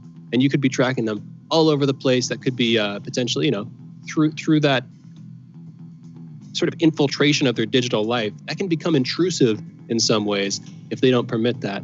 Anyway. It's interesting. I know. Yeah, I did. Well, did you ever do web development, Jamarl, or were you just sort of a software engineer? Well, I was a software engineer, but all of that stuff got blended. Like in the old days when software engineering first developed, you could just do software development. You could just do web. So you could just do websites. And that was you, right? And people will pay you a huge amount of money for it. Then computers start doing that stuff. And so as a software engineer, you would do database, web development, and the software. You did it all. It was like when people hired you, and even when you were working in many of the companies, oftentimes they didn't hire people for specifically web development. It was basically the software engineer was doing the web development on top of, it's like you did the JavaScript, you did the front end, you did the front end, the back end, the database, and you did it all. And so it was like you were building the entirety of the system. That part, I'm curious, I didn't have to get what languages did you use? Yeah, I didn't have to deal with that part. When I stopped, I think, before that part really kicked in, but I know what you're talking about. But that seems like something Google would have handled. If it does, and Amazon too. Yeah, but if they're transitioning into a domain, for example, and you're on Google's site, even if you're on your own website, it seems like, I don't know. I guess I get their point. It's so much money. It's so much money. And it sounds like these other countries are starting to try to regulate. Didn't we do a story the other day about one of the countries barring one of the websites? I can't exactly remember what it was, but it was talking about China taking a bunch of apps off, specifically that took TripAdvisor off, and it barely hit TripAdvisor stuff. Yeah, but I thought it was another country that was penalizing Facebook, saying basically that they're not going to allow Facebook to be on their country. And I think I was making this point of like, well, yeah, Facebook can basically say you're by yourself, buddy, and I could just pull myself away from it. But it seems like these countries. Oh yeah, Facebook News in Australia. I believe this is what you're talking about. That's what it was. Yes. The news Australia wanted Facebook to give money to news sites because they were saying that their news industry was basically being slaughtered, and they wanted Facebook to basically pay for the slaughtering of their news industry. Think about what this means if this happened in every country, right? And what this means for YouTube, what this means for all that stuff. But I guess I'm making the point that it seems these countries are starting to become a little bit more rigid in dealing with these tech companies. And I don't know if because they're American companies. I don't know if it's America. I would probably do a lot more. Good. Sorry for cutting it. We've got a bunch of headlines, but I think they would probably do a lot more than any antitrust lawsuit to undercut Google, Amazon, Facebook's long-term profitability. You know what I'm saying? Unless the antitrust lawsuit was efficacious, unless it was pretty damn significant, I think cutting their global reach is really going to diminish their reach as a company in the long run. So from an investor's perspective, that's a lot less money that they could make, which means their current valuation goes down. That gives them less operating capital to work with. Different ways of looking at this. Anyway, I want to get through these headlines because I want to talk about this last one before we go into our next guest. The European Commission published truly the last headline we're going to get to anyway. The European Commission published a series of contingency measures on Thursday to ensure that basic air and road connectivity are maintained in the increasingly likely event that a free trade agreement is not reached with the UK by the end of the Brexit transition period. It's the surest sign yet that the UK is headed for a cliff-edge Brexit on December 31st, coming one day after Prime Minister Boris Johnson met with European Commission President Ursula von der Leyen in Brussels and failed to make progress on major sticking points. The Commission's contingency measures propose regulations to maintain air services and safety standards and basic road connectivity for both passenger and freight transport for 6 months, provided that the UK ensures the same. Kenya has signed an agreement with the UK to ensure continued preferential trade terms with its biggest European partner. This is after Brexit, and according to Trade Secretary Betty Maina. Kenya, the biggest economy in the East African community, broke ranks with other members in forging the bilateral deal because it is designated as a developing economy and would not be eligible for the preferential access granted to least developed countries. Kenyan exports include tea, flowers, fruit, and vegetables will continue to have duty and quota-free access after the UK leaves the European Union. The UK accounted for almost 1/3 of the East African nation's exports to the EU last year, according to data from the Trade Department. The leaders of Iran and Afghanistan have inaugurated the first railway link between the two countries, expressing hope that that link will enhance trade links across the region. A 90-mile line running from eastern Iran into western Afghanistan will eventually be expanded to reach the Afghan city of Herat, providing a crucial transport link for the landlocked country. Decades of war have hindered infrastructure development in Afghanistan. The $75 million project began in 2007 with Iran funding construction on both sides of the border as part of its development assistance to Afghanistan. China has said that it will sanction more U.S. officials and place new travel restrictions on American diplomats in retaliation for measures taken by the Trump administration over Hong Kong. Chinese Foreign Ministry spokeswoman Hua Chunying didn't provide specific names of those sanctioned, but said they included people in the executive and legislative branches and their immediate families, as well as non-government organizations. China would also revoke visa-free entry to Hong Kong and Macau for U.S. diplomatic passport holders, Hua told a regular briefing in Hong Kong on Thursday. I can't also help but think, what they're mentioning is the Trump administration's actions on Hong. Can't help but also think that this has to do with the fact that the Trump administration, remember we were talking about them drastically limiting the length of visas for certain members of the Chinese Communist Party. I think it was down from 10 years to 1 month max. Anyway, can't help but think this has to do with that too. Just a general tit for tat. This seems to be at least part of what that tit for tat looks like coming from China. Anyway, next headline here. YouTube said on Wednesday that it would start removing content that falsely alleges that widespread voter fraud changed the results of the U.S. election. The update applies to all new content, including videos from President Donald Trump. The company had previously labeled potentially misleading election videos, adding links to accurate information. YouTube said enough states have certified their election results to determine a president-elect, quote unquote. The announcement comes after a safe harbor deadline yesterday, which set a date by which states need to certify the results of the presidential election. The last headline here, the Pentagon has told the Central Intelligence Agency that it plans to end the majority of the military support it provides to the agency's counterterrorism missions by January 5th, according to a former senior administration intelligence official. It is unclear how the decision would impact the spy agency's worldwide counterterrorism missions that often rely on the U.S. military for logistical support and personnel. Acting Defense Secretary Christopher Miller sent a letter to the CIA Director, Gina Haspel, outlining the decision, according to the former official, who characterized the action as both surprising and unprecedented. And with that, those are our headlines. You're listening to Fault Lines with Thomas and Stranahan. Jamarl, we don't have very long. We've got to get into our break, but I want to hear your take on this last one, and maybe we can come back to it at the end of the show. The Pentagon cutting off most funding for the CIA's counterterrorism missions. Why do you think that's happening now? What do you think's going on, Jamarl? I got to be honest, I'm not sure. That is very strange. I'm not quite sure why they would cut off the counterterrorism things like that, especially kind of at this last minute. I mean, maybe they're thinking, Biden is going to have a new idea of what he's going to be doing on this front. But off the top of my head, I got to be honest, I'm not sure. I hear you. I think it's significant. Whatever, that is a big step in terms of sort of backseat deep state politics. I want to see what failure. I mean, outside of that, I'm not like it's hard to know what they're going on and talking about behind the scenes. I mean, it really could be, okay, this isn't getting us the gains that we expected, and this kind of, I don't know, autopsy behind the scenes. I mean, that might be too much like right, but I'm not sure. I hear you. I want to come back to this. This is fascinating, and hopefully more info comes out about it soon. But yeah, again, I'm very curious about what's going on underneath this. Anyway, you're listening to Fault Lines with Thomas and Stranahan. We're going into a break. We will be back on the other side of this break with Joel Segal. Be right back.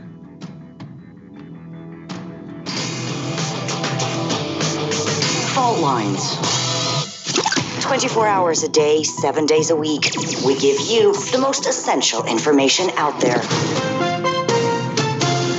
Radio Sputnik, telling the untold. What do we want? News, politics, and culture. When do we want it? Wait, we weren't finished. News, politics, and culture without the red and blue spin. Okay, so now when do you want it? Daily from noon to 2 p.m. Eastern Time. Okay, satisfied now? Never. Tune in to Political Misfits on 105.5 FM in Washington, D.C. and on 102.9 and 104.7 FM in Kansas City, Missouri. Daily for our analytical fix. Don't surrender.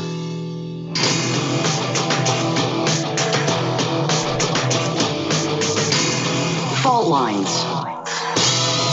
Welcome back to Fault Lines on Radio Sputnik. My name is Jamarl Thomas. I'm joined by my co-host Shane Stranahan, coming to you live out of our station in Washington, D.C. If you guys live in the area, you can catch us on radio at 105.5 FM and 1390 AM. We're also in Kansas City at 102.9 FM and 104.7 FM. If you guys are digging what Shane and I are putting down, whatever platform you're consuming us on, give us a like and share this audio or video.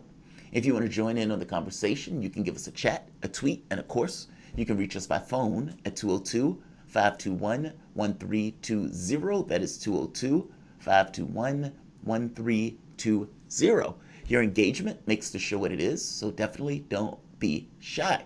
But joining us right now is former congressional staffer, co-author of H.R. 676, the Expanded and Improved Medicare for All bill, and one of the leading architects for passage of the Affordable Care Act, also known as Obamacare. He is co-founder of the National Director of the Justice Action Mobilization Network and a nationwide multiracial climate action network. Joel Segal, welcome to the show. That is a amazing resume, man. Welcome to the show. It's good to be here. Merry Christmas to both of you. And absolutely. Happy Thanksgiving, Merry Christmas, all that good stuff. I'm curious about something. I was just sitting here reading a leaked document, I suppose. This was an article that just came out, that basically Biden had a meeting with some civil rights leaders. And he basically made the point to them that, look, the things that you guys want me to do, that some of the people on the left want me to do, go beyond what I believe I can do with executive order. That he'll undo Trump's executive orders, but going beyond that point, he's dicey on.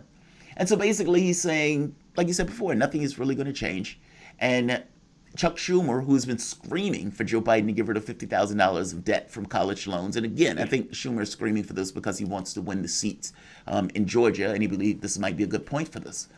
From your fights in Congress, and I even heard AOC said this. AOC once before made the point of saying that she considered not even running. She said that She has taken so much flack from, let's say, basically the party, that she ran because she wanted to make sure it's not a fluke that she won, but that she gets so much flack from dealing with members of the Democratic Party. And she's like, I am not your enemy. And I think to myself, if AFC has to put up with that much stuff, I think how much flack you had to go through to try to push through these policies and to get these bills passed. I am so curious about what you, behind the scenes, have to deal with when you're saying, hey guys, 88% of the public backs Medicare for all. This is an epidemic. Let's do it. What do they say, even for the Green New Deal or the climate change stuff? When you're pushing those progressive policies and you have the public backing you on it, you have the data showing that the public backs you on it, what do they say to you when you come to them and say, this is the time for Medicare for all? What's the pushback? Well, I really appreciate your insight, by the way, and your sensitivity and your sense of political acumen is pretty off the charts. When I first got to the Hill, I had launched the universal health care movement with 1,000 uninsured people. I was one of them. I was mad as hell. I quit my kind of prestigious government job in D.C. and raised money, launched the movement, and I brought the movement into the Congress. But my chief of staff was a right-wing Republican. And I'm talking about right-wing. This is Congressman Conyers' chief of staff was a right-wing Republican. I was greeted with severe hostility in my own office. Mr. Conyers, may he rest in peace, was very supportive. There was absolutely no interest in universal health care. And at the time, we had 40 million people who were uninsured. So what I did was what I've always done is I organized a massive coalition of over 1,000 organizations. Conyers and I held 400 town hall meetings across the country. I was organizing also just for universal health care. I didn't think we could get a single payer bill passed, but I wanted to try. So that's really what you have to do. You have to build an army that has so much power that there were times when, Conyers wanted to make some decisions that I didn't think were good ones. And, I was part of a gigantic movement, but I have to tell you, it was the Congressional Black Caucus and members of the Progressive Caucus. And even, believe it or not, even Nancy Pelosi, they protected me. And I Barbara Lee, Maxine Waters, John Lewis, all these great people who, I read about growing up protected me, but it was, I have to tell you, it took a toll on me because it was a very hostile work environment. In terms of Medicare for all, the only thing I heard was what's going to happen to the people who work in insurance. And I said, they're going to be, they'll be the first to be hired and retrained. But they didn't ever talk about the uninsured people. They would always ask about, what about the people who work in the insurance industry? That I found to be very interesting. I mean, I'm guessing that partly because that's where the influence is coming from, at least, again, in part. I'm curious, you said you had to build an army. What did that army look like? Where would, you're not talking about a literal army brandishing guns. Who were the people? Where did they come from? I'm guessing you're talking about in Congress. What did the movement outside of Congress look like? I'm just curious, how did that work, and where did they come from? What I did is I organized uninsured online for 2 years. Then I organized uninsured in Northern Virginia, Maryland, and D.C. So that was the first part of the army. The NGOs had no interest in universal health care. I went to all the big name groups, and they did. I even brought a machine with me that I sleep on. I said, this is broken. I'm going to die if I don't get insurance. And none of them cared, So they took a vote and said, we're not going to work on universal health care. And then one activist from New York City named Mark Haney said, no, Joel's right. We got to organize. It was also, I would say, I organized a rainbow coalition that I had learned from years and years of organizing. I was the president of the Progressive Student Movement for many years when I was a law student. So Abby Hoffman was one of my greatest teachers, the Black Panthers. I had all these great teachers, right? The way you build an army is you do town hall meetings, you do congressional briefings. Whenever I get an email, I started an organization called Healthcare Now. So whenever I got an email from someone interested in the bill, the single payer bill, Medicare for all, I would send that to Healthcare Now. Then they would, Healthcare Now was the outside army. And we just built it to the point where we had so many co-sponsors on Medicare for All, it became the leading bill in Congress for universal health care. But when we went to the Senate to deliberate on Obamacare, Senator Baucus took single payer off the table. So then I switched to the public option. That didn't go anywhere. That was actually killed by some people in the Progressive Caucus, by the way, not just Joe Lieberman, but people within the Progressive Caucus staff. And then I was like, okay, we got Obamacare. So I had built an army based on a resolution that I wrote for Mr. Connors called H. Conres 99. And, there would be national conferences that I would go to, but it was the town hall meeting. Connors and I traveled for 9 years together. No, 13. But 9 years before Obama came, because I had learned from the Hillary Clinton experience, she didn't pass Hillary Care because there was no grassroots army. And in my second day on the job, Connors said, why didn't they pass, Hillary Care, right? Her attempt at universal health care when she was with her husband, Clinton. And I said, because she had no grassroots army. So it was a lot of, I have to tell you, I traveled, every weekend, 50 states and organized these town halls and congressional briefings, congressional hearings. I would come home from work and organize, I organized mainly through the Black Caucus, though. But that's a great, you guys are the first people to even ask me this question. So I really feel very grateful for this conversation. Well, I kind of want to continue this. I mean, I don't think people get a behind-the-scenes thing of politics. I think often they get the theater.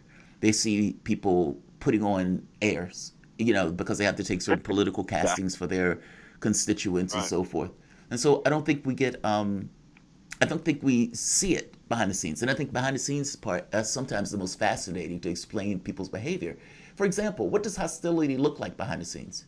I mean, you may see somebody say something snide in the, in the papers. This person said this about this person. But I get the feeling it goes far deeper than that. Like you said, it was a progressive caucus that helped kill the public option. That's some behind the scenes stuff. That's some phone, knife fight in the phone booth stuff. What does it look like? Hostility behind the scenes from members of your own party just for you pushing these policies. And by the way, is it possible also that the people who you're saying were protecting you were only protecting you in a theatrical sense, that they were, in part, some of the people who were out to get you? Oh, that's a good point.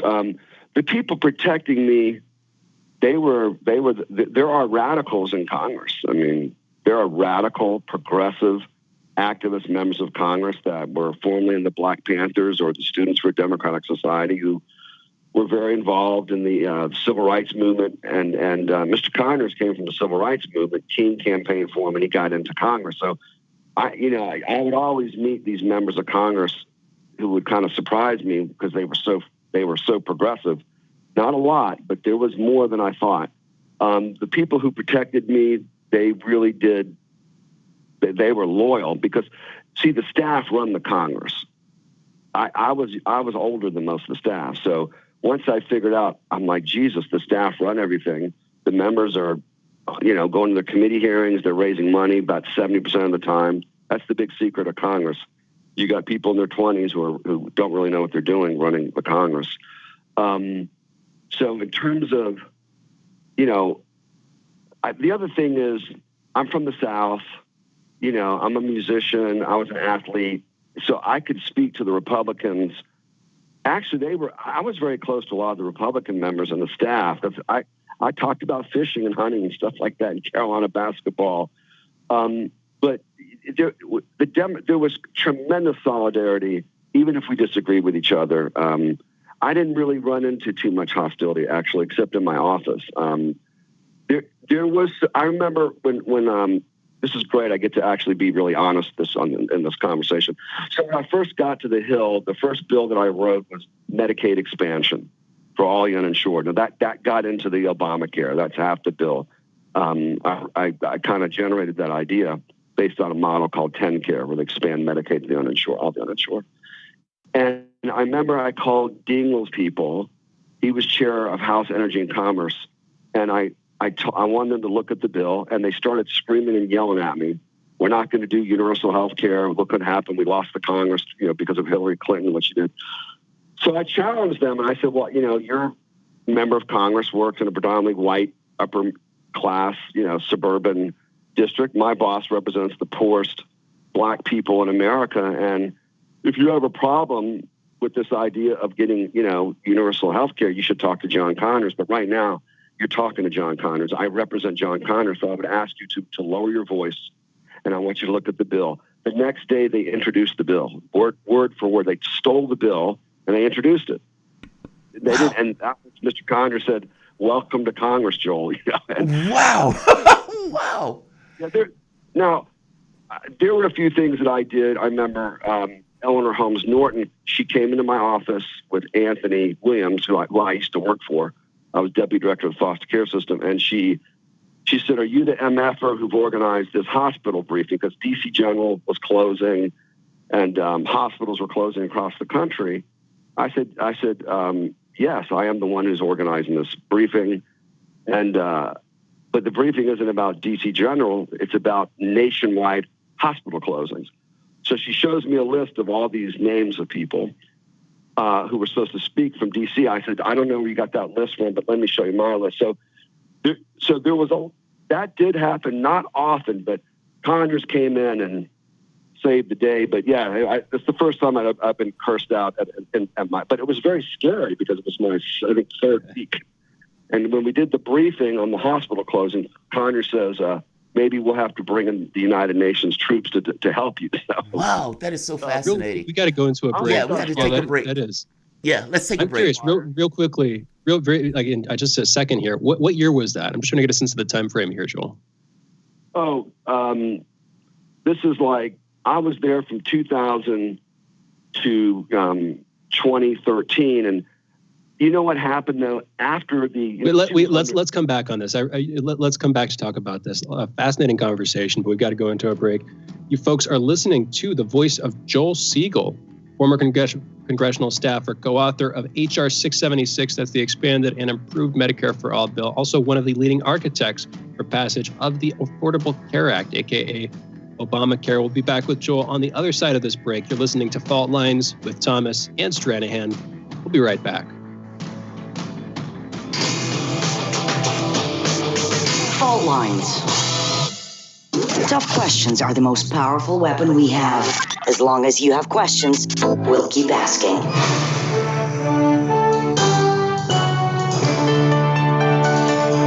Radio Sputnik. Telling the untold. By Any Means Necessary is your guide to the movement and efforts shaping the world around us, from mass incarceration. No longer am I interested in or concerned with prison reform. I am interested only in the eradication of prisons. To the battle between police and water protectors. It was a pretty punishing disregard for the sanctity of human life, that unleashing water cannons on peaceful, prayerful water protectors. From efforts to protect the environment. The climate movement is ready to, with plenty of opposition research and force and strength, along with, the right of both science and morality, to fight them on this. To the movement for Black lives. When I first saw the Michael Brown video, and I saw that it clearly contradicted the narrative put forth by the Ferguson Police Department and by police supporters in general, 3 words came to mind: color me shocked. Stay tuned to By Any Means Necessary, 5 days a week here on Radio Sputnik.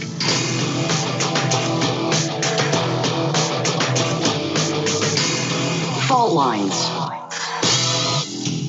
And we're back. You're listening to Fault Lines with Thomas and Stranahan and Segal. We're joined by Joel Segal for a conversation, interesting conversation about politics. He's a former congressional staffer, co-author of HR 676, the expanded and improved Medicare for All bill.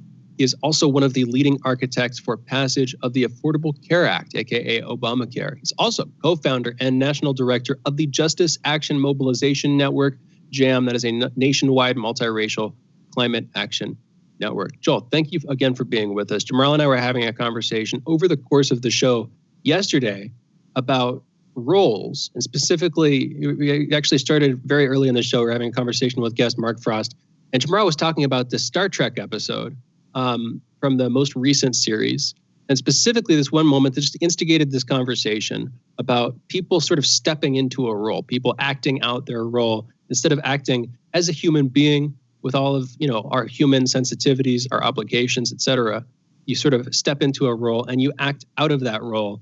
And in a weird way, that sets us up for contradictions. We very quickly turn from that to talking about politicians, the role of politicians, and whether it's possible, or desirable or incentivized or feasible to act like a human being with all of your convictions, all of your personal attachments, et cetera, while also acting responsibly or not as a politician. I'm curious, as somebody who's worked with politicians for decades now in different capacities, I wanted to hear your take. What is it like? I'm guessing that different people are different, but broadly, we're opposed to the way that American politics is going on this show pretty much universally. We're very critical of politicians as a class, as a political class and an economic class.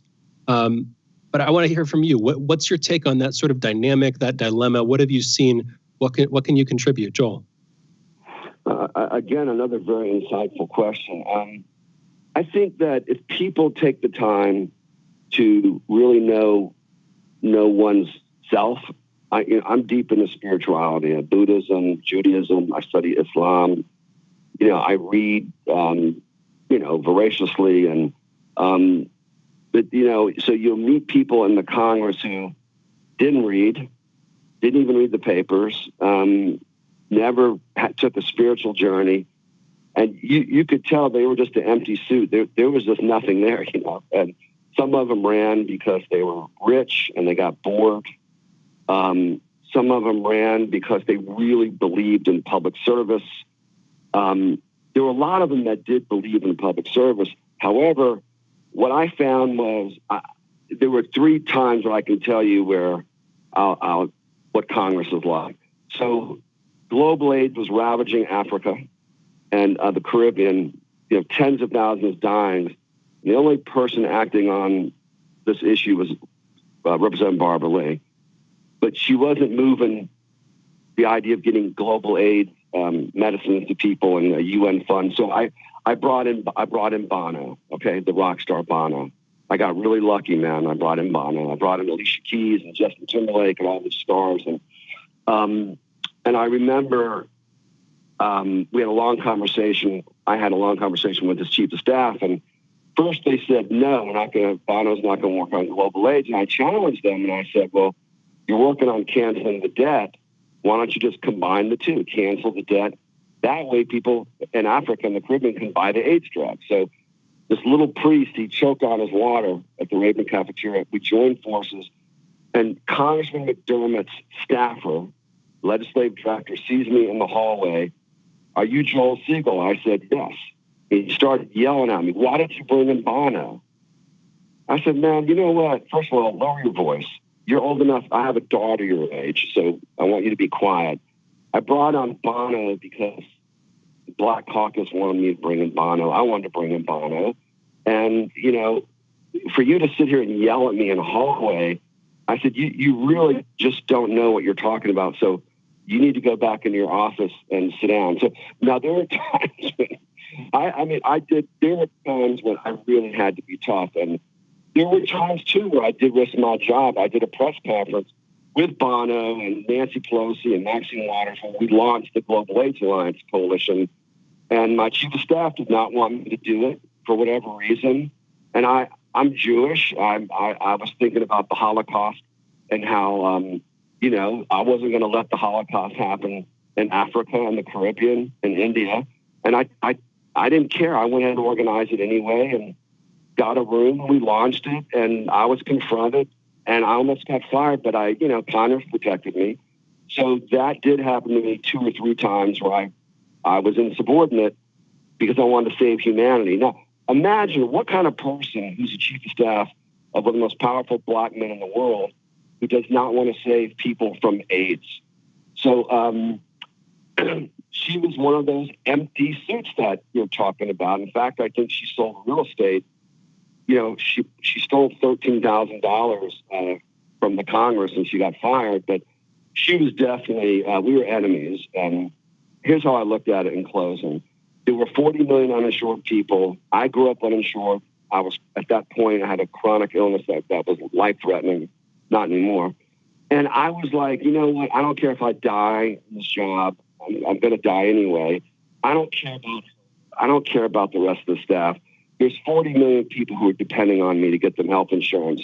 And you have to be like the Black Mamba, man. So I took on this Black Mamba role of like being Kobe Bryant in Congress, like the hell with all y'all. I'm a revolutionary, I'm a radical, and I'm here for the people, and screw you all because I got a job to do.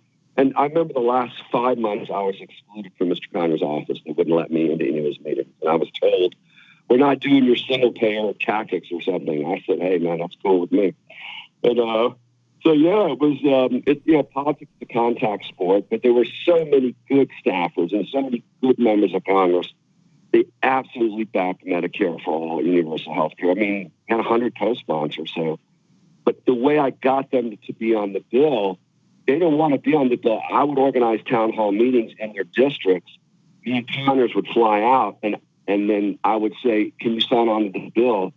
Because otherwise it would be embarrassing if you're a member of Congress didn't sign on the bill.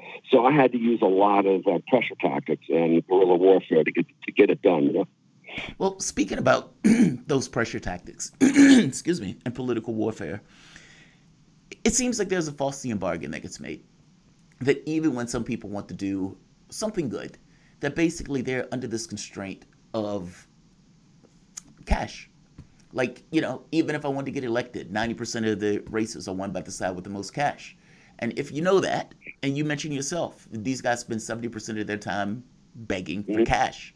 It gives you a certain point of view of the world, even if you had the greatest of aspirations or greatest of intentions before you got into the office. The system itself is kind of wears you down. From the standpoint of Sanders is weird to me in this because I can't tell. To me, I'll just ask you. Sanders has been in politics for like 40-something years. He knows who Joe Biden is. Why would Sanders act as if he is shocked that Joe Biden is being Joe Biden? And all of the pressure that an individual will have in a race seems to take place before the election, not after. The one instant, one nanosecond after, all leverage is gone. Sanders has to know that. Sanders could not have expected any different. And yet, he walks around as if he's, beleaguered by the whole thing. Is it the relationships between individuals, does that really supersede the larger contextual view and the way that people act? Meaning, he's buddies with Biden, and because he's buddies with Biden, despite the ideology that pushes him, despite all of the millions of people that is pushing him, his friendship, that relationship ends up mattering more than the larger grand scheme of things. Is that normal, or is that not the case, and Sanders is putting on this kind of theatrical act behind the scenes? I vacillate between the choices in my most cynical moments. Which one is more likely to be true? I mean, you've seen how these people behave behind the scenes and the relationships. Does the relationships matter that much? Yeah, they do. That's another great question. Everything is built on relationships, whether it's business, could be basketball. The Lakers won many championships because they were a family. Same thing with the Chicago Bulls. It's no different than in Congress. So yeah, they are even the Republicans and the Democrats. They'll fight each other on television, but afterwards they'll talk about their families and stuff like that. And if it was a real right winger who was an idiot, and then you had a real left wing member of Congress, they probably wouldn't talk. But there was always a rule there where until the Tea Party, came in and all those people, everything changed. But the Bush years, there was camaraderie. With Sanders, he used to park his car next to mine, and he always had like 8 or 10 books in his hand and 5 magazines. And this guy had he had the smartest staff. So the way we worked it, so I wrote Medicare for All, and then they introduced a version of the bill. I wrote another bill, Jobs for All. They introduced a version of the bill. So we had this John Conyers, Bernie Sanders, bro love, right? Bromance. Sanders is very tactical. So when you get deep into the system, what you say to yourself is, how can I advance the progressive agenda to the maximum point possible? So what he did was brilliant. He dropped out of the race, and he formed committees with Biden. A lot of Biden's policies that he's putting forward now come right from the Bernie Sanders campaign. I mean, textbook, man. So Sanders is brilliant. There is a time, though, now. I remember Mr. Conyers told Henry Waxman, if you don't give me a hearing on single payer, I'm going to torpedo Obamacare. I never seen him do that before, but were they friends? They were very good friends, but I noticed with the progressive members, especially like Mr. Conyers, yeah, you could be good friends, but if Mr. Conyers felt like you were betraying the people, you weren't really giving people a fair shot to be heard who were progressive, he was a real bull, man. And wait, Joel, we're technically running over time, but you said something. You said something that merits a response and a question here.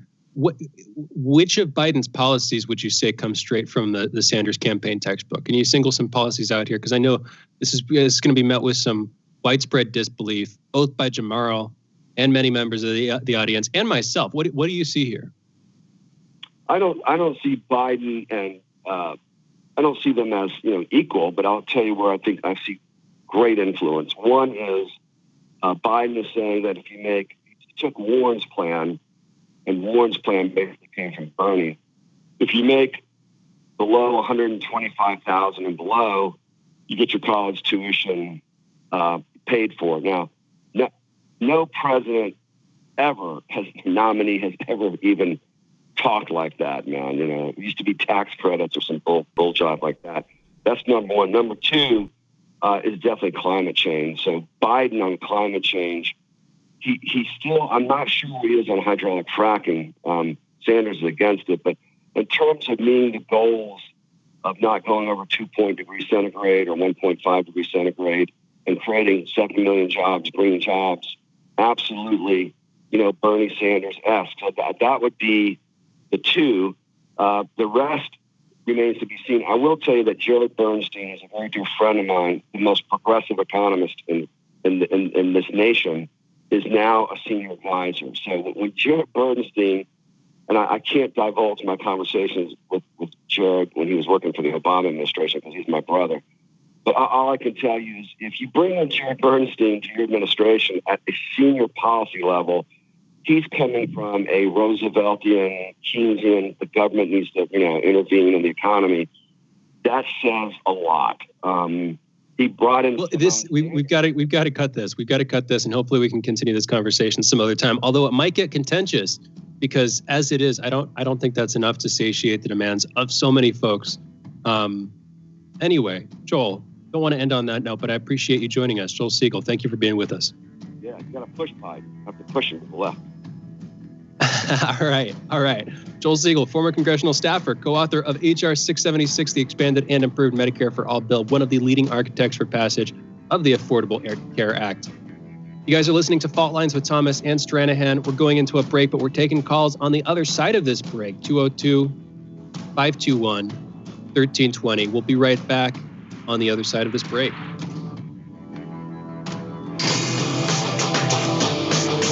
Fault Lines. Catch all the breaking global, political, and economic news as it happens. Sputnik brings an all-star lineup with expert opinion from some of the biggest names in the news today. Noam Chomsky. Turkey, U.S. ally, their main goal is to attack the Kurds, the one ground force opposing ISIS. And there have been a kind of a funnel for support of ISIS, not officially, but in practice. Peter Sunday, co-founder of the Pirate Bay. We don't have any sort of democratic control over the internet. And I think that we're very naive when we think that the internet itself is intrinsically good. It's not. It's just a very neutral technology that is being used for good things, but more and more being used for evil things. Icelandic Foreign Minister Gunnar Bragi Sveinsson. Increased activities in the Keflavik airbase, and that has to do with more activities from the Russian Northern Fleet in the ocean around Iceland, and also, of course, these usual flights of the bombers. Robert F. Kennedy Jr. We're the ones that destroyed the government of Libya. We're the ones that, in a pipeline dispute, that helped destroy the government of Bashar al-Assad in Syria. We're the ones who invaded Iraq. Former U.S. Secretary of Defense William Perry. the hostile relationship between the United States and Russia today is dangerous for both countries, not because either country would actually want to start a military conflict, but because there's always a danger of blundering. Sputnik talks to the brightest minds in politics and current affairs to find out what's really happening. Tune in.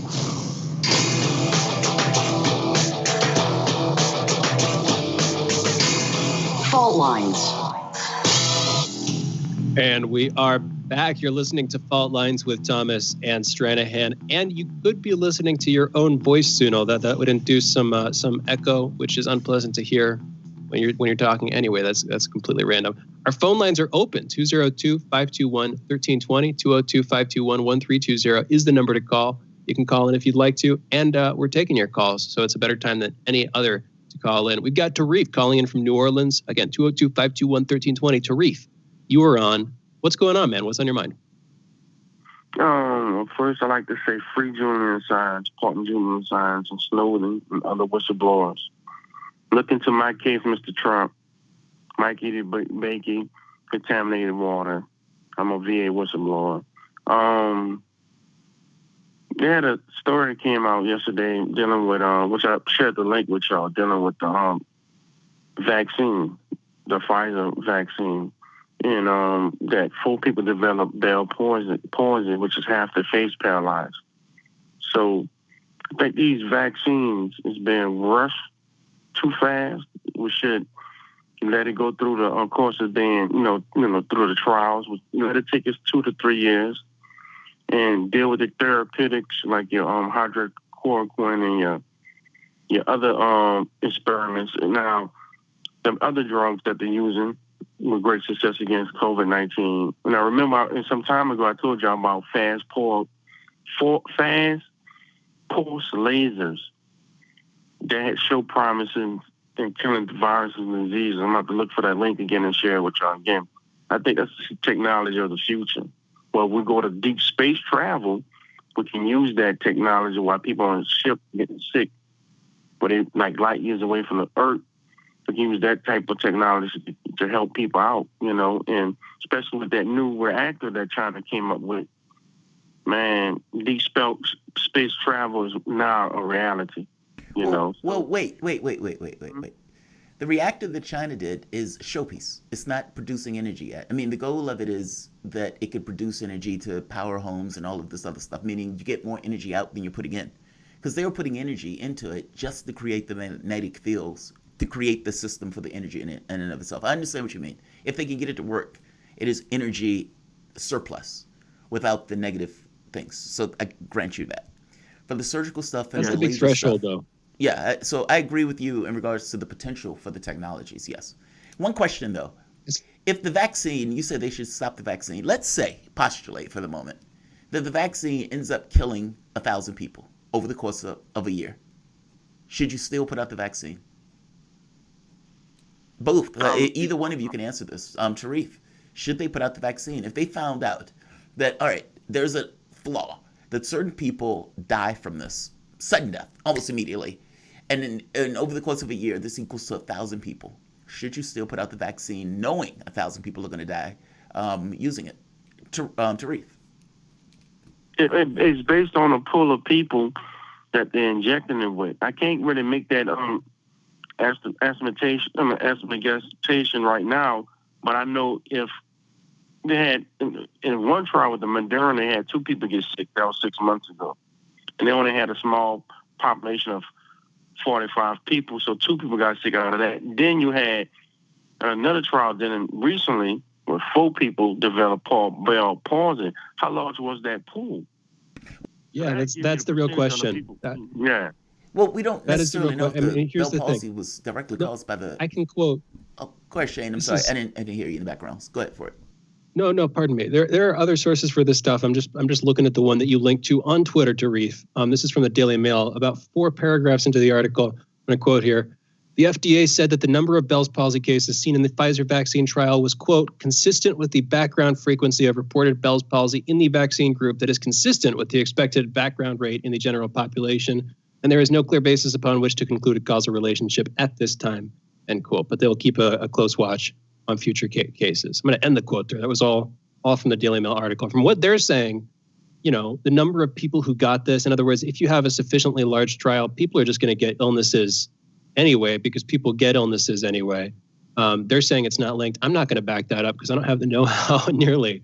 But I'm just going to quote the FDA saying that here. And I don't even know how many I don't even know how many volunteers they had in total. If you have 100,000 people volunteering, and they don't, I'm sure, if you have tens of thousands of people volunteering, even though having a small percentage of those people get Bell's palsy could cause it. Another note here is that Bell's palsy apparently can be caused by different things, but specifically infections, I'm going to quote from another part of the article, including flu, adenoviruses, mono, chickenpox or shingles, herpes viruses, rubella, and hand, foot, and mouth disease have all been linked to Bell's. Scientists think the inflammation these trigger can in turn cause the temporary paralysis, end quote. So it's feasible to me that they get this. Their body has its symptomatic response, admittedly much smaller than it would be if they caught COVID out in the wild. And then they have, Bell's palsy comes as a symptom, but then the FDA up in the top, at least as quoted by the Daily Mail, is saying, it's consistent with the number of people who are in the trial and the sort of background rate in the general population. I don't know, man. I'm not going to.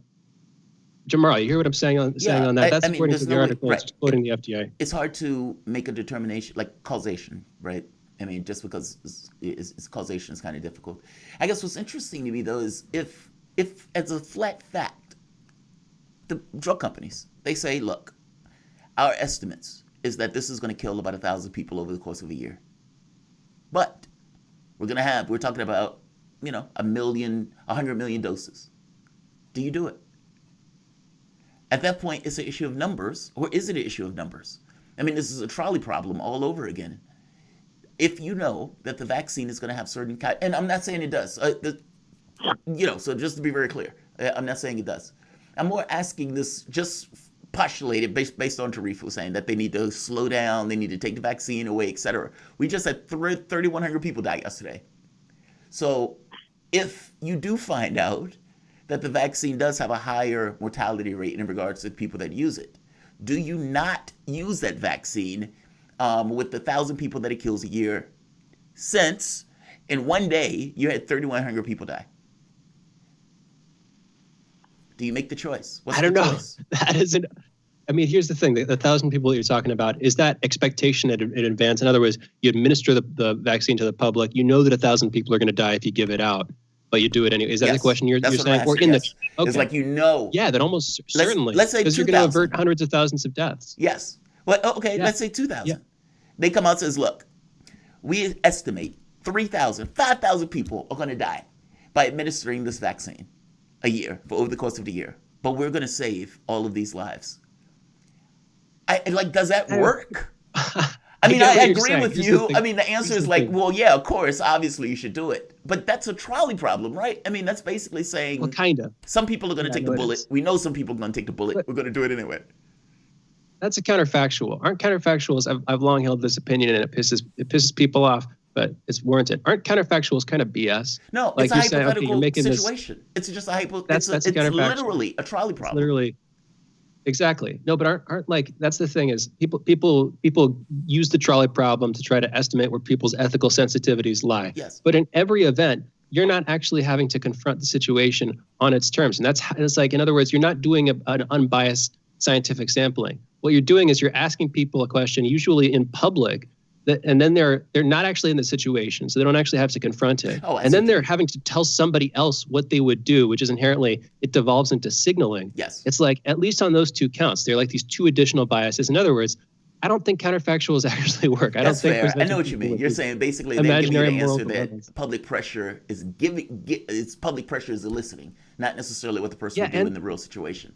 That's okay. That's fair. They're not having to confront. But I would hope, and furthermore, that we don't virtue. But here's the deeper thing. Just real quick, they're also not having to confront their own genuine emotions in those situations, and that's the really difficult part. Yeah. I would say public pressure is one thing, but if you're in that situation, if you're actually standing above the bridge and you have to push the dude off to stop the train, from killing 10 other people, you can imagine how you might act, but there is no way you could know. And that's rough. The real, you're not getting the sample, Why? Anyway. I feel, okay, that's fair. But hopefully we can go beyond that. And we can still try to get to some level of a thing. I don't think it's entirely BS, but I feel you. That's fair. Anyway, it pisses some people off when I say this. But being confronted with these things pisses me off because I'm like, why are you putting me on the spot, man? And how do I know what I would actually do? It's like, anyway, I'm not trying to get back at you for that because I know exactly where you're going. And frankly, yeah, if it killed 1,000 people, but you saved 100,000 people's lives, yes, if I were the administrator of the relevant agency or agencies, I'd probably do that thing. At any event, we've got to close this show out. Fascinating conversations, as always, trolling each other a little bit here. You guys have been listening to the most disruptive show in American politics. Thank you, producers Cameron and Raheem. Thank you, engineer Andre. Thank you, Jamarl Thomas, for the stimulating conversations. As always, thank you to our guests. And thank you, that is you, for listening to this show. We'll be back tomorrow, folks, signing off. Fault Lines with Thomas and Stranahan. Fault Lines with Thomas and Stranahan. Another one is in the record books. Again, really interesting conversations today. We tend to have good ones. Let's see. There's a chat, and the chat is. Come on. Pop Reality. This show is better. That's not true, Pop. I'm not even going to repeat that. I'm not going to say that, Pop. I'm not going to say that because I don't think that's true. All right. Fault Lines with Thomas and Stranahan. Another one is in record books. And you guys will probably be seeing me later today. In fact, you'll probably be seeing me almost immediately after this video. I had a ton of shows that I ended up writing up yesterday that didn't get a chance to do. So I'm going to spend some time today doing the news. So Pop, you're going to get your opportunity to see me solo. But I don't think it's true. I think both of us add something to it that comes across as it's something different. It's emergent. The conversations that I have with Shane often end up, it's funny, even when we were like outside of the radio setting, just kind of sitting around talking. These conversations are basically the way we used to talk outside of a radio setting.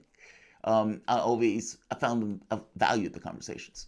There are certain things that Shane says in the way that he articulates them that makes them far more succinct than the way I would say them, which helps even organize my own thinking. No, I don't think that's true. I think it's a positive combination. There's aspects of him that are very, very similar to me, and so similar to me that I implicitly trust him on stuff surrounding it. That's important. I mean, if you think about, who you see on the show is who I am off the show. I could be high energy. I could be somewhat cynical in regards to thinking about the people around me. I could be somewhat distrustful, thinking people are out for advantage. I sometimes can get alienated from dealing with other people because I don't entirely get them. Like, don't misunderstand me. I live in people's heads constantly. But sometimes there's this, I grew up very separate. Like early on, I realized that friends are only really there when things are going well. The moment that things go off the rails or off the reservations and you're kind of flowing out of the flow of life, they go. They vanish. Now, that's not their fault. They're human beings and they have lives, and it's difficult and it takes extra energy for them to find you where you are, especially if you're not necessarily within the flow of their life. That's how people are.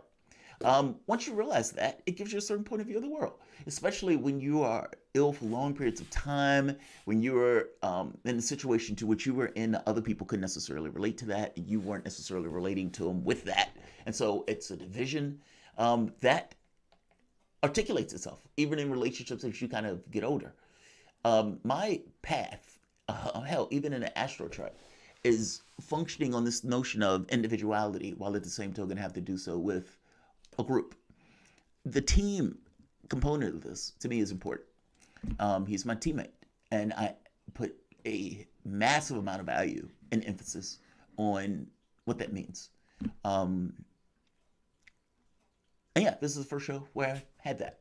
And so I value him greatly as a teammate. And that is one of those things on air and off the air.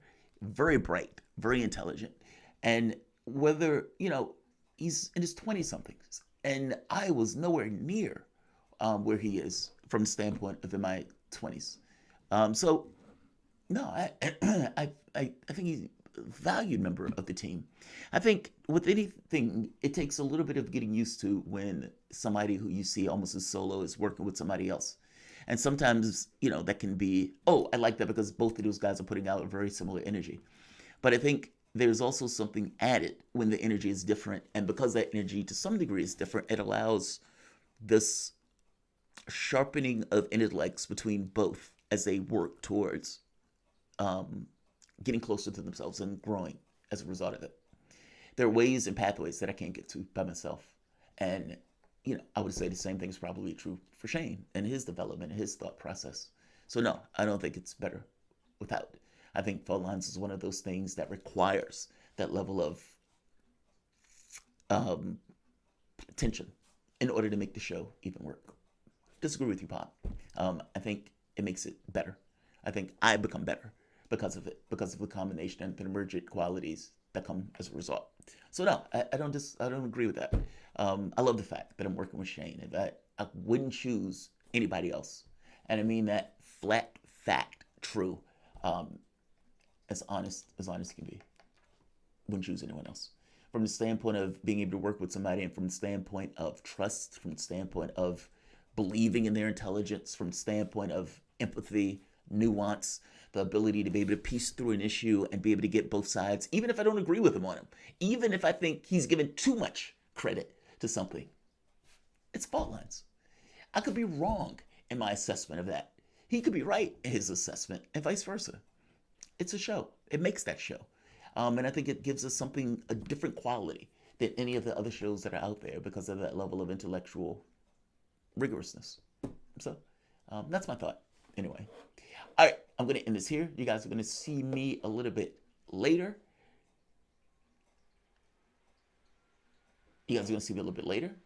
Make sure you like. Make sure you hit the subscription button. Make sure that subscription button is hit. And make sure you hit the bell so you can get when I pop in. Thanks, everyone. I'll see you guys a little bit later.